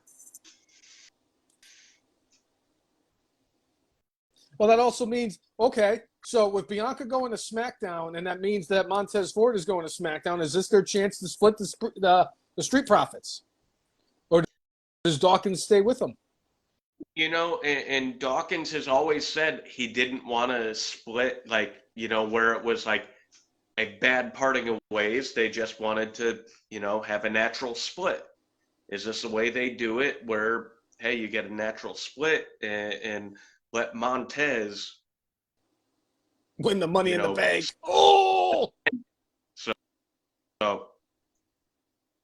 main event Montez Ford, baby. Oh, I can feel it. Montez Ford's going to be the one that takes the title off of Roman Reigns. Not the worst idea. No, I would love it. Yeah. Yeah? Anyway, so beyond that, for that debut night of Collision, there's allegedly another major name outside of CM Punk that will be either debuting on that show or returning for that show. There are two names out there that it could kind of sort of possibly be, one of which is Mercedes Moné, and the other of which to me would be Bill Goldberg. Who would you believe we will see on AEW Collision June 17th? Neither of them. Are they Greg the Bunny and think it was Bad Bunny? It could be. He is a Bad Bunny, too. At least there was a Bad Bunny on the Greg the Bunny show. Yeah. Randolph, I think his name was. What, Rainbow frickin' Randolph? Yep. So in my mind, this definitely feels like Mercedes Moné's debut in AEW. Wardlow did come out this week and said that he wanted to have a match against Goldberg. Goldberg has said that he does want to have a four-city world tour before he officially retires from the ring. Could he possibly sign a short-term deal with AEW and show up at their biggest show, but while making his debut on their new show? Yes. I think it's possible, but I feel it's improbable. 4 opponents. He needs 4 opponents. They're looking for a big marquee match. Do an international tour. He could sit there and have his match against Wardlow, let's say at Double or Nothing, or maybe All Out, and have it here in the United States.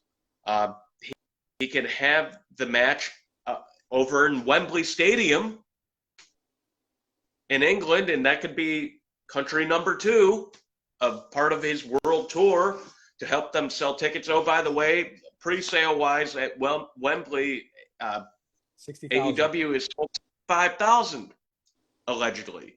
Yep. So, you know, could it be that?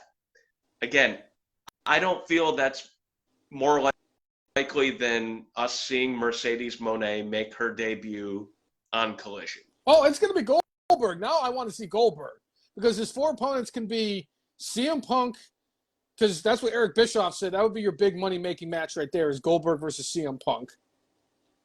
You got to have Chris Jericho versus Goldberg at some point. They've avoided it as long as they could. Years later? Yes.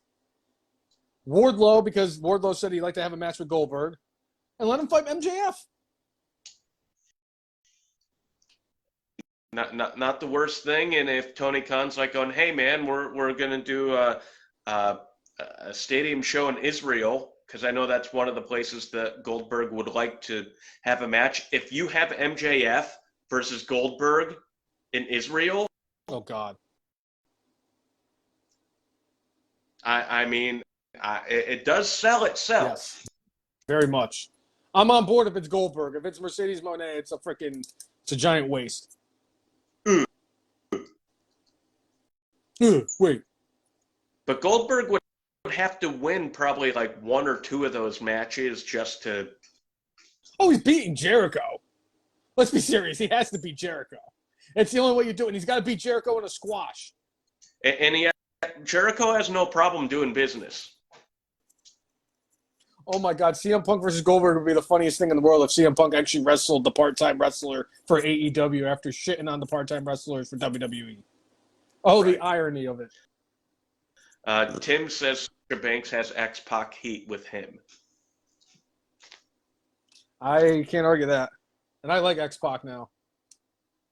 Yeah? Yeah.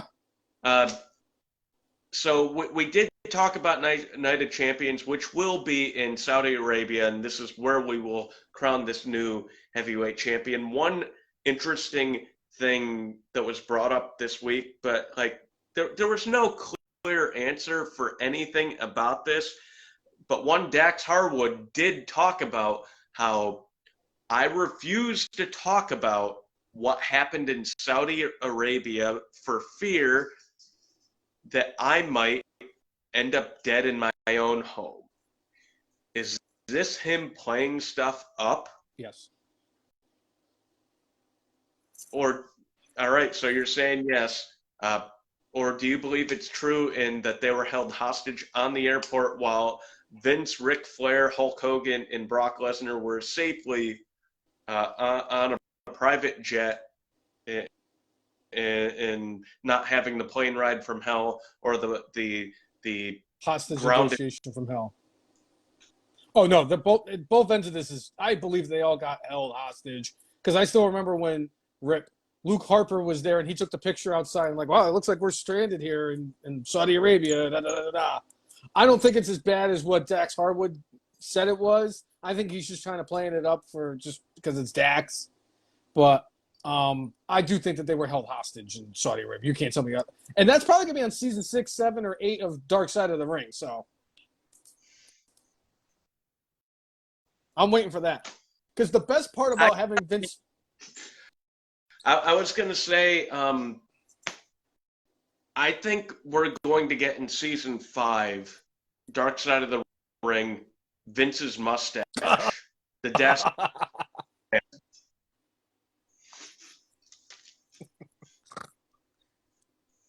Oh, yeah. And have almost the whole episode with Jim Cornette talking about the mustache. Oh, yes, absolutely. They should just let Cornette do the entire season 5. It would be interesting. Yes. Yeah. Yeah. So one John Cena, his 2 movie projects in the works. He apparently is going to be in the live-action Barbie movie as a mermaid. I mean, shouldn't he be a merman? Merman. And so he had a Hulu exclusive movie called Vacation Friends, which, if you have not seen it, is actually I think, a pretty damn funny movie. But there's going to be a sequel to it on Hulu coming out in the next few months. And the thing with Vacation Friends is, like, he has the current John Cena hair, and they do everything they can to shoot the angles where you don't see the spot in the back. Yeah. Oh, so you're telling me that John Cena has Dwayne syndrome? Something like that. I don't blame him. I would probably do the same thing if they offered me $1 gajillion to do stupid movie. Yes, I want to do Night at the Roxbury 3. Why wouldn't I want to be in that? Right. I might be the only person on planet Earth who loved Night at the Roxbury, but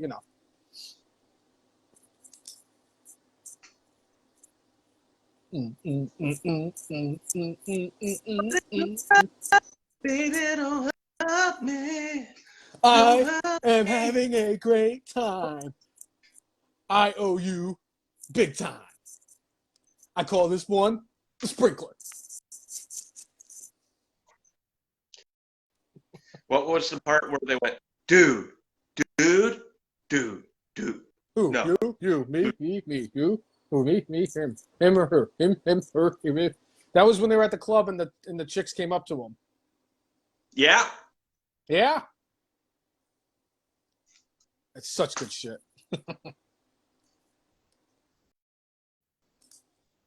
There should not be another dodgeball movie. Rip Torn is no longer alive. You can't, Wait.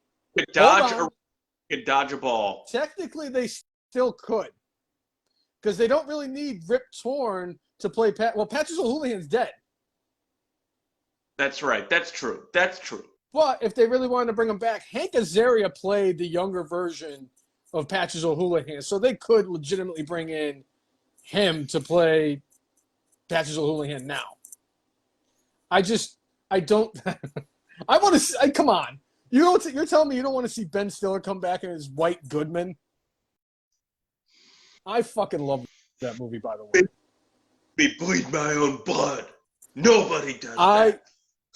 Honest to goodness, true story. When I saw that movie in the theaters, that was one of the hardest, if not the hardest, I've ever laughed at a movie when I was at the theaters watching it. When he drills him with the wrench, I almost fell out of my chair. I love that movie. A little too much. Yeah. Yeah. All right, brainless one. Anything else you want to discuss? One more thing before we get into our good, bad, and brainless. I do have, and Chris Brown, I apologize for missing last week's episode, but I do remember I told you that I was going to come up with a perfect top 10 list for this week, or for last week, but for this week. And I did come up with the top 10 sellers in wrestling of all time. And this is going to be an impressive list. You all ready for this one? Anyway. So here we are. Top 10 sellers in wrestling of all time. Kenny Omega. I'm just kidding. I wouldn't put that piece of shit on my list. He couldn't sell. Oh shit! He could sell a popsicle to a woman wearing white gloves. Never mind. That's wrong analogy. Number 10, Mr. Perfect. Number 9. Number 9, Shane O'Mac. Did a hell of a job of selling a lot of those finishers over the years. Shane O'Mac doesn't get the credit he deserves. He sold a torn quad like crazy. Yes, he did. Number 8, Scott Hall. I just remember WrestleMania 18 where he ate that second stunner and he freaking he just. I mean, it was almost Dolph Ziggler versus Goldberg at SummerSlam good. Yes. Number 7, Bret Hart. I will say this, as a fan growing up as a kid, nobody sold getting thrown into the turnbuckle more than Bret the Hitman Hart. He made it look like it hurt. And I had to give recognition where it was deserved. Execution. Number 6, Eddie Guerrero. If you don't believe me, How many times did he used to throw the championship or a chair at his opponent and then play it off like he was the one that got hurt and won a lot of those matches? Eddie was a GOAT, and he deserves to be treated such. So that's why he's number 6 on this list. 100%. Number 5, Mick Foley. I'm sorry. I worded that incorrectly. Number 5, F and Mark's Hall of Famer, Mick Foley. Got to give credit where credit is due. Yes. Number 4, the man who has sold the stunner better than any human being on planet Earth. That is none other than Hollywood, Dwayne "The Rock" Johnson. I was going to say not Vince McMahon. Yes, not Vince McMahon. Number 3, Dolph Ziggler. I was going to put him as number 1, but there is 2 people in wrestling who have done a hell of a job. Not only people, I'm going to say that there is one specific night that like really puts somebody in like a different stratosphere. I will say this. They were a hell of a seller in all the other matches they were in. And I actually even looked at a couple of lists, and they were in the top 2 or 3 in every list. And this person is definitely number 2. And if you really needed to trust me on this one, SummerSlam 2005 was a dead giveaway of how good of a seller he is, and that is none other than Shawn Michaels. Yes. I bet you're surprised he's not number 1. I'm surprised he's not number 1. I think I know who's number 1 now, but I mean Shawn Michaels 2005 SummerSlam. I mean that's like Clash 13 level of stuff.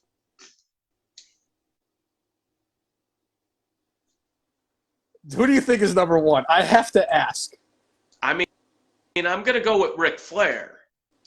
The man bleeds, and he, I mean, when he does the like few steps and then flops, I mean, there's a lot of good things to say about Ric Flair selling anything and everything.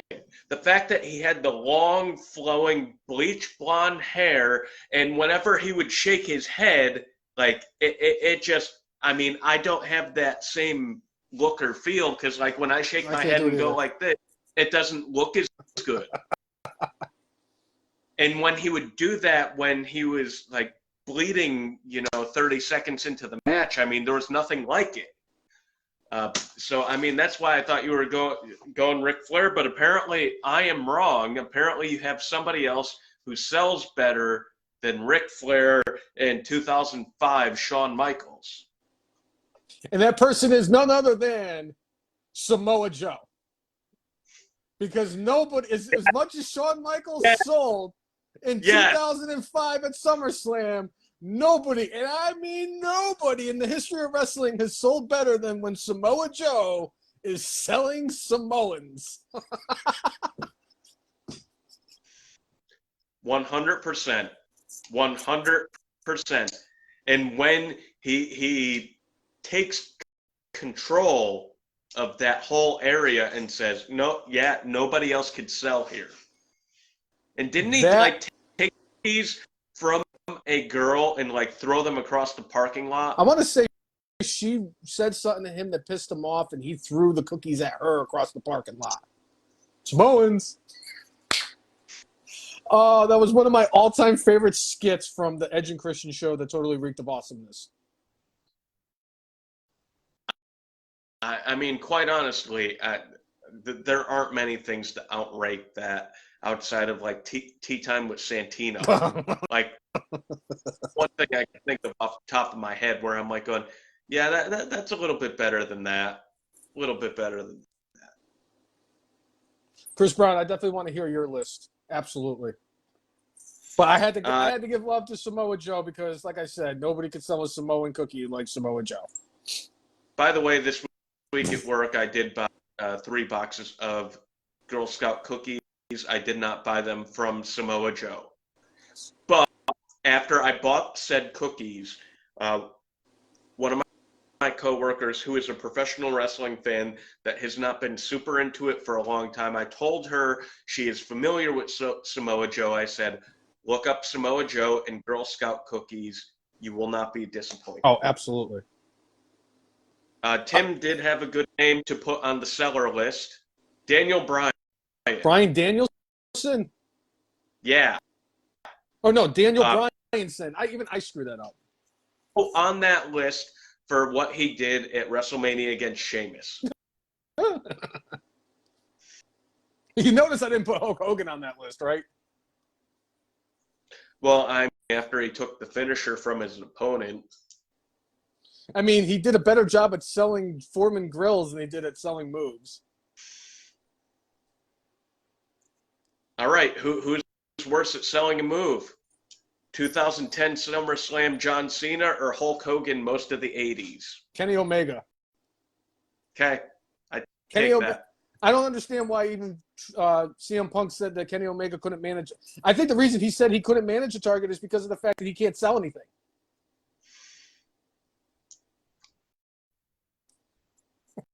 Yeah. And the Young Bucks would just super kick all the customers walking in. Save his life. Hey, that man cost my cousin his job. Ugh. Wait. Hate him. Hey, what if Ace Steel is the returning guy that comes in with the collision with CM Punk? I mean, I that'd be great. Cousin Chris. Oh, that would be my markout moment of the year.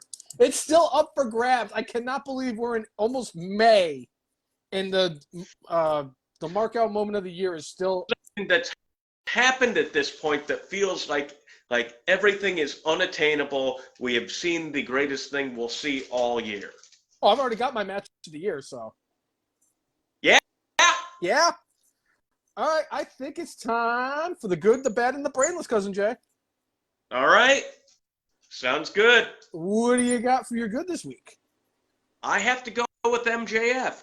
I like the fact that he's speaking truth to wrestling fans and trying to tell them to calm the hell down.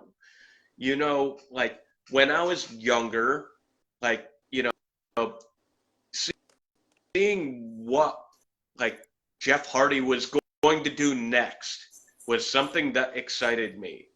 Now that I understand how much damage they do to themselves to do that, I don't need to see it.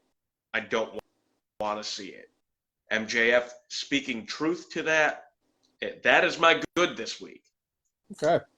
I'm going to give it to the same person, but for an entirely different reason. Yeah. Yeah. I also like MJF for my good for this week, but not just MJF.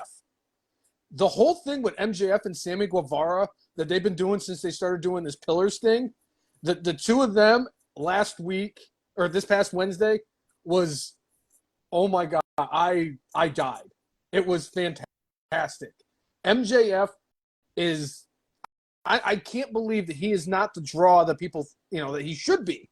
And he's not bringing in the ratings. And I think it's because of the fact that the whole CM Punk thing happened, because once CM Punk got hurt, it just kind of, all right, we got to kind of, rip up the playbook and go with something else. Yeah.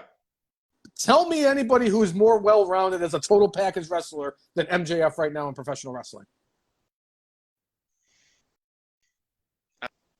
I mean, Roman Reigns is about it. I mean, Jericho, if they let him be Jericho, but, Jericho's lost a couple steps in the ring.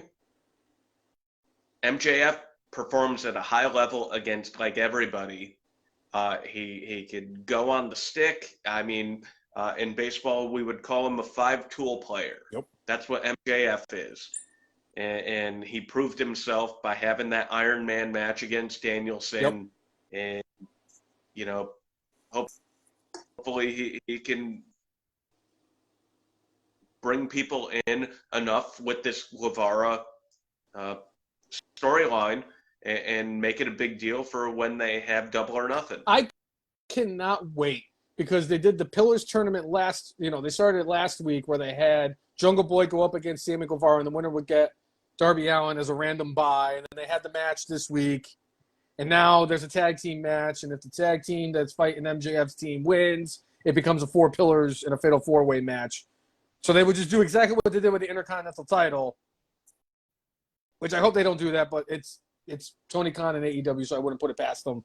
But again, Sammy Guevara and MJF this week was just fantastic. I laughed, I enjoyed it, and MJF, everything he does, he touches, turns to gold. Rob Van Dam providing the next batch of picks. Is he doing a bong rip on air? With Sean Payton. One thing I was disappointed that you were not on the show for last week. When Rob Van Dam talked about how on a normal week, he if he's at home, smokes his ounce of weed in that week. I was like, I don't know if an ounce of weed is a lot or a little. I did a little research, and it sounded like an ounce is a significant portion of weed.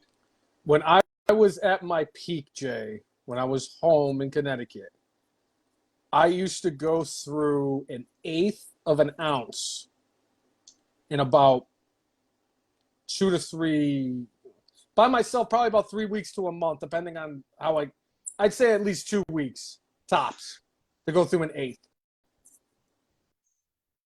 A quarter could usually, a quarter would last me longer than a month because I would have to, at some point, I would have to take a break.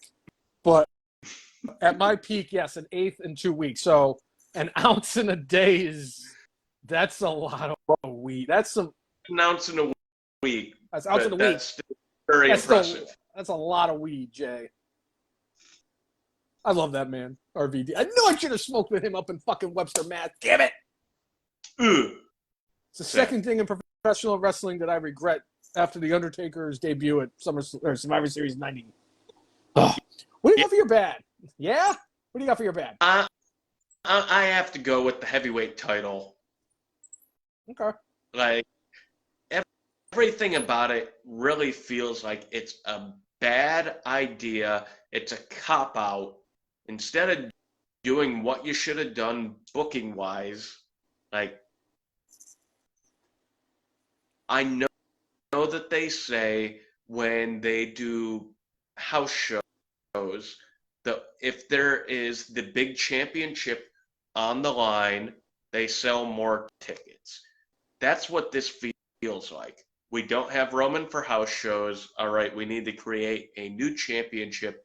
So one, we'll have a heavyweight championship on the TV show on a regular basis. And two, we'll have a heavyweight champion on house shows so we could sell tickets. Allegedly, this is a Triple H decision. Allegedly. It to feel to me like a Vince McMahon decision that they're trying to scapegoat on Triple H. No, I could see this because Triple H is always a fan of the big gold belt, and he probably didn't like the Universal Championship. So I don't know what it is. I think once Roman's reign as Universal Champion ends, we will never see that belt again. It's going to get retired and go to the warehouse, and it will only be seen on these shows that are starring AJ Francis, Top Dollar. Yeah. I don't have a bad this week. Okay. I have a brainless, and I can either have two brainlesses or a brainless and a super brainless. Okay. So my first thing I want to mention is it goes to Brittany Abrams. She is the woman who is suing WWE for all the racist stuff that they've been saying that the creative people, the writers were all saying, and posting it in these chats, making her feel uncomfortable. I can understand that was the route you were going to go. But A, it looks like you're just trying to do this because of the fact that they terminated you and you felt wrongfully terminated because you stole a chair or didn't steal a chair or whatever. A lot of the stories either didn't make it to television, or even if it was like the Apollo Crews one with the Nigerian accent, if it's up to the superstar. So if the superstar has a problem with it and they sued, I get it. But it just seems like you have sour grapes from losing your job, especially because it's more brainless because you talk about these racist comments, but yet you're still trying to get reinstatement. That's why I couldn't give it my bad. I had to give it brainless 1. Okay. What do you have? What do you have for your brainless for this week?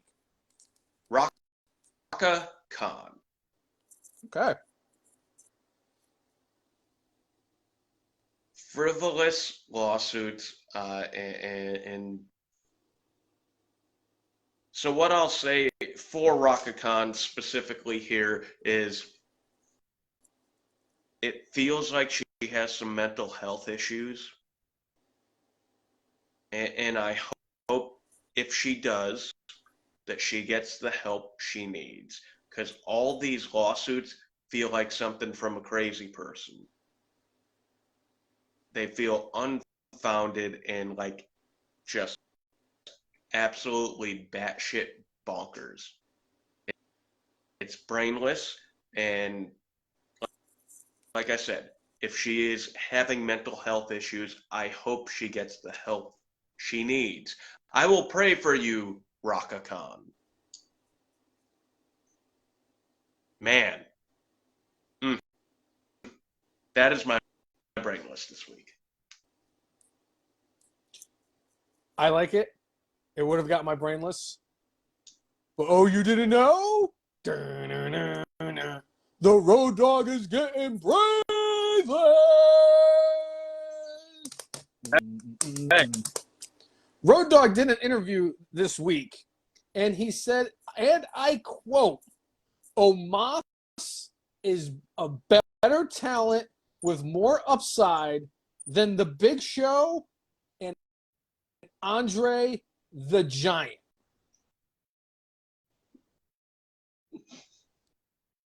Well, Edge is back on SmackDown. Imperium went to Raw, by the way. Okay.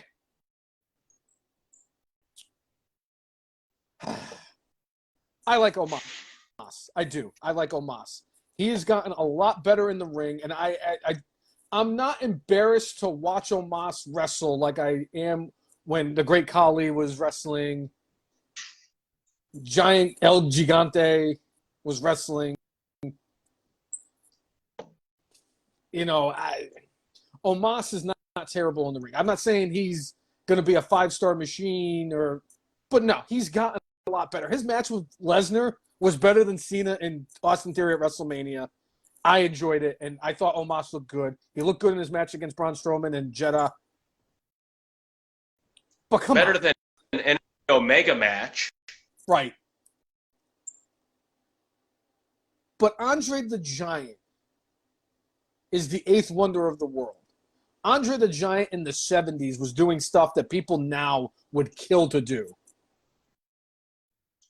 I can understand, like you're talking about his WWE run where Andre was a little bit, older and couldn't move like he did. But come on, man. Andre the Giant is one of the greatest wrestlers. Andre the Giant was one of the greatest wrestlers of all time.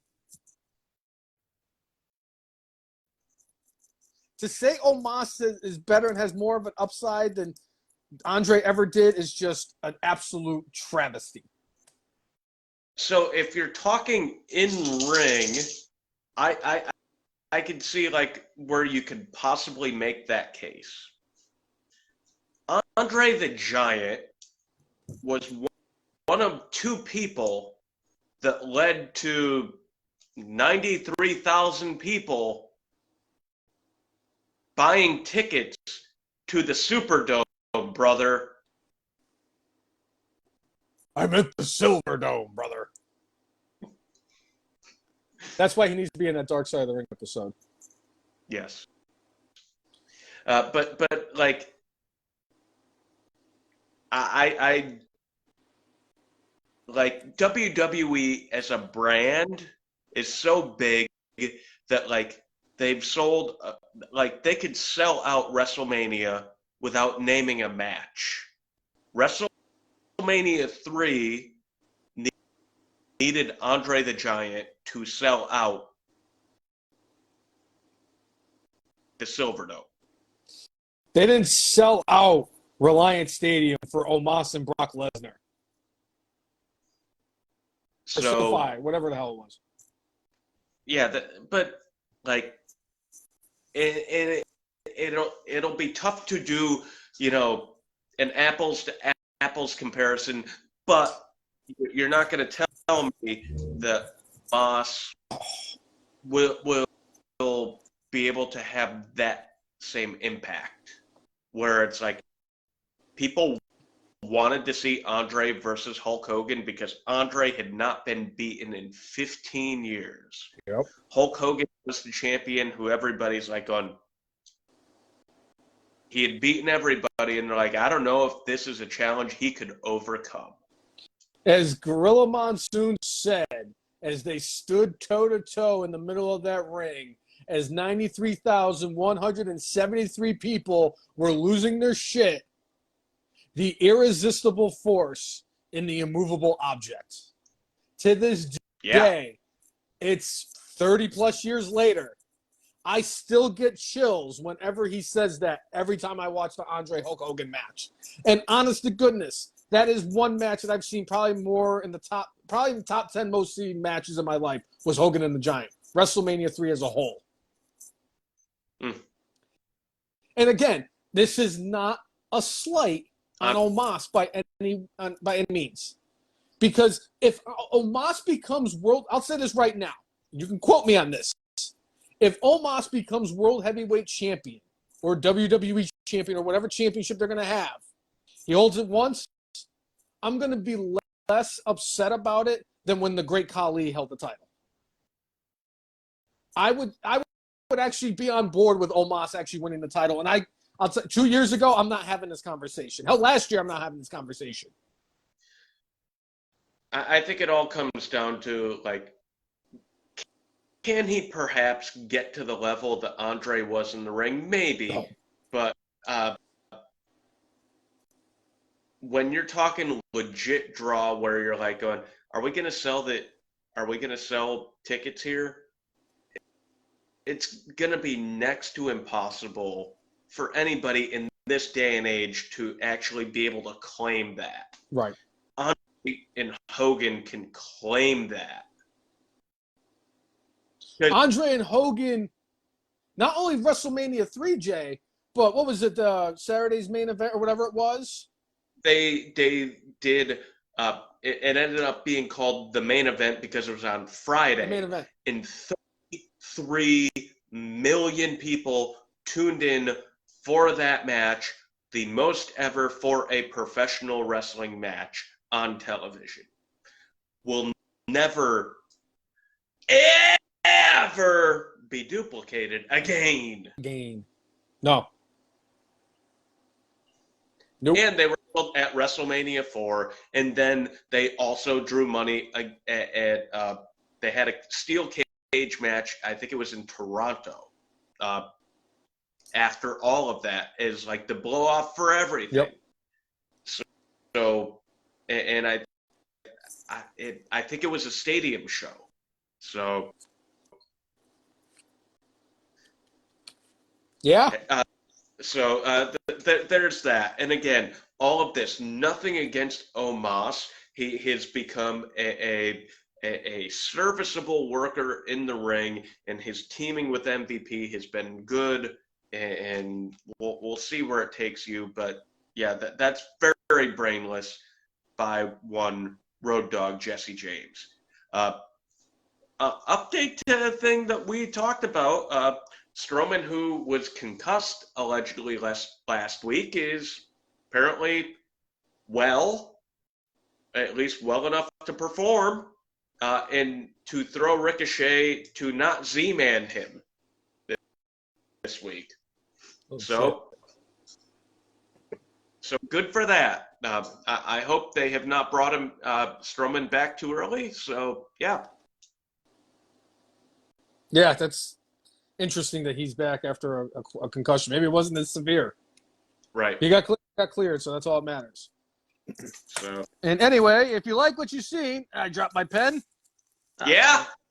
Whether you are a first-time watcher or a continuous fan, make sure you like us on Facebook, follow us on Twitter, follow us on Instagram, and subscribe to us on YouTube at the letter T, the letter H, the letter E, the letter F, the letter N, M-A-R-K-S, the F in Marks. If you like, follow and subscribe to us, we will do the same back. That has always been our mantra.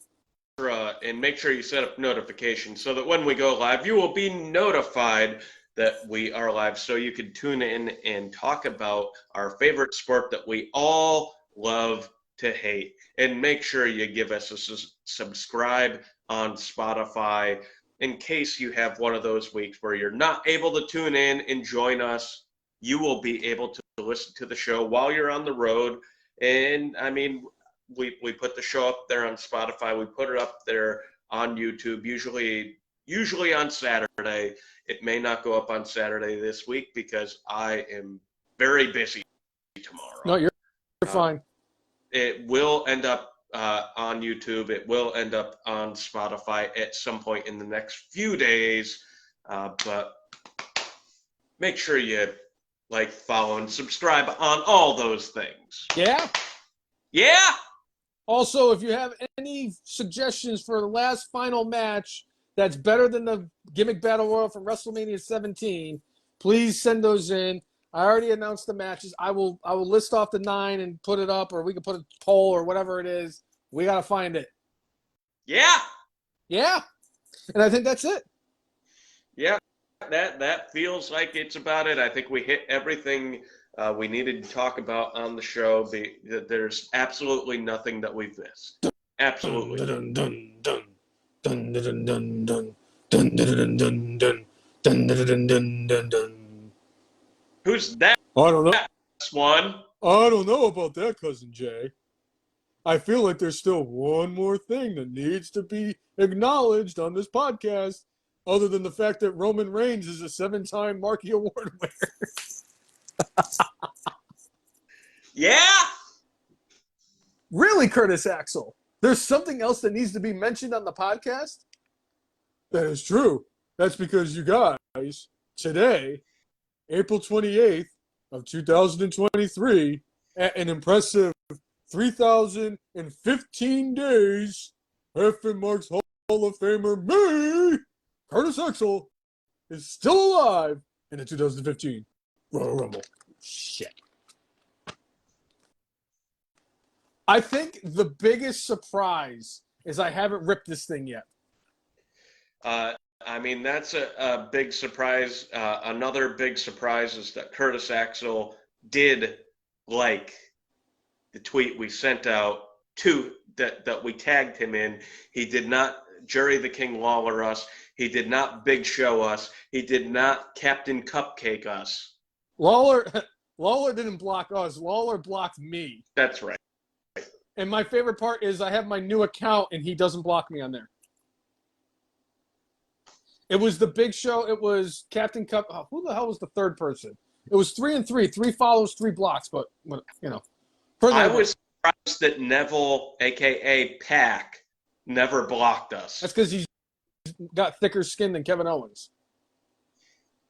He has his skin is thick as a 300-year-old oak. It's like silk. Anyway, so for episode 310 of Everyone's Favorite Wrestling Podcast, the FM Marks. I'm Jay, and he is... Brainless. Yeah! 1. I am the brainless one. Make sure you mark out. With your guac out. See you, everybody. Enjoy SmackDown. Enjoy the draft. We will have a breakdown of all this stuff next week. Yeah? Yeah? Yeah? Later, everyone. See ya. Thanks for tuning in. Later, Jay. See you, brainless one. Yeah? Yeah?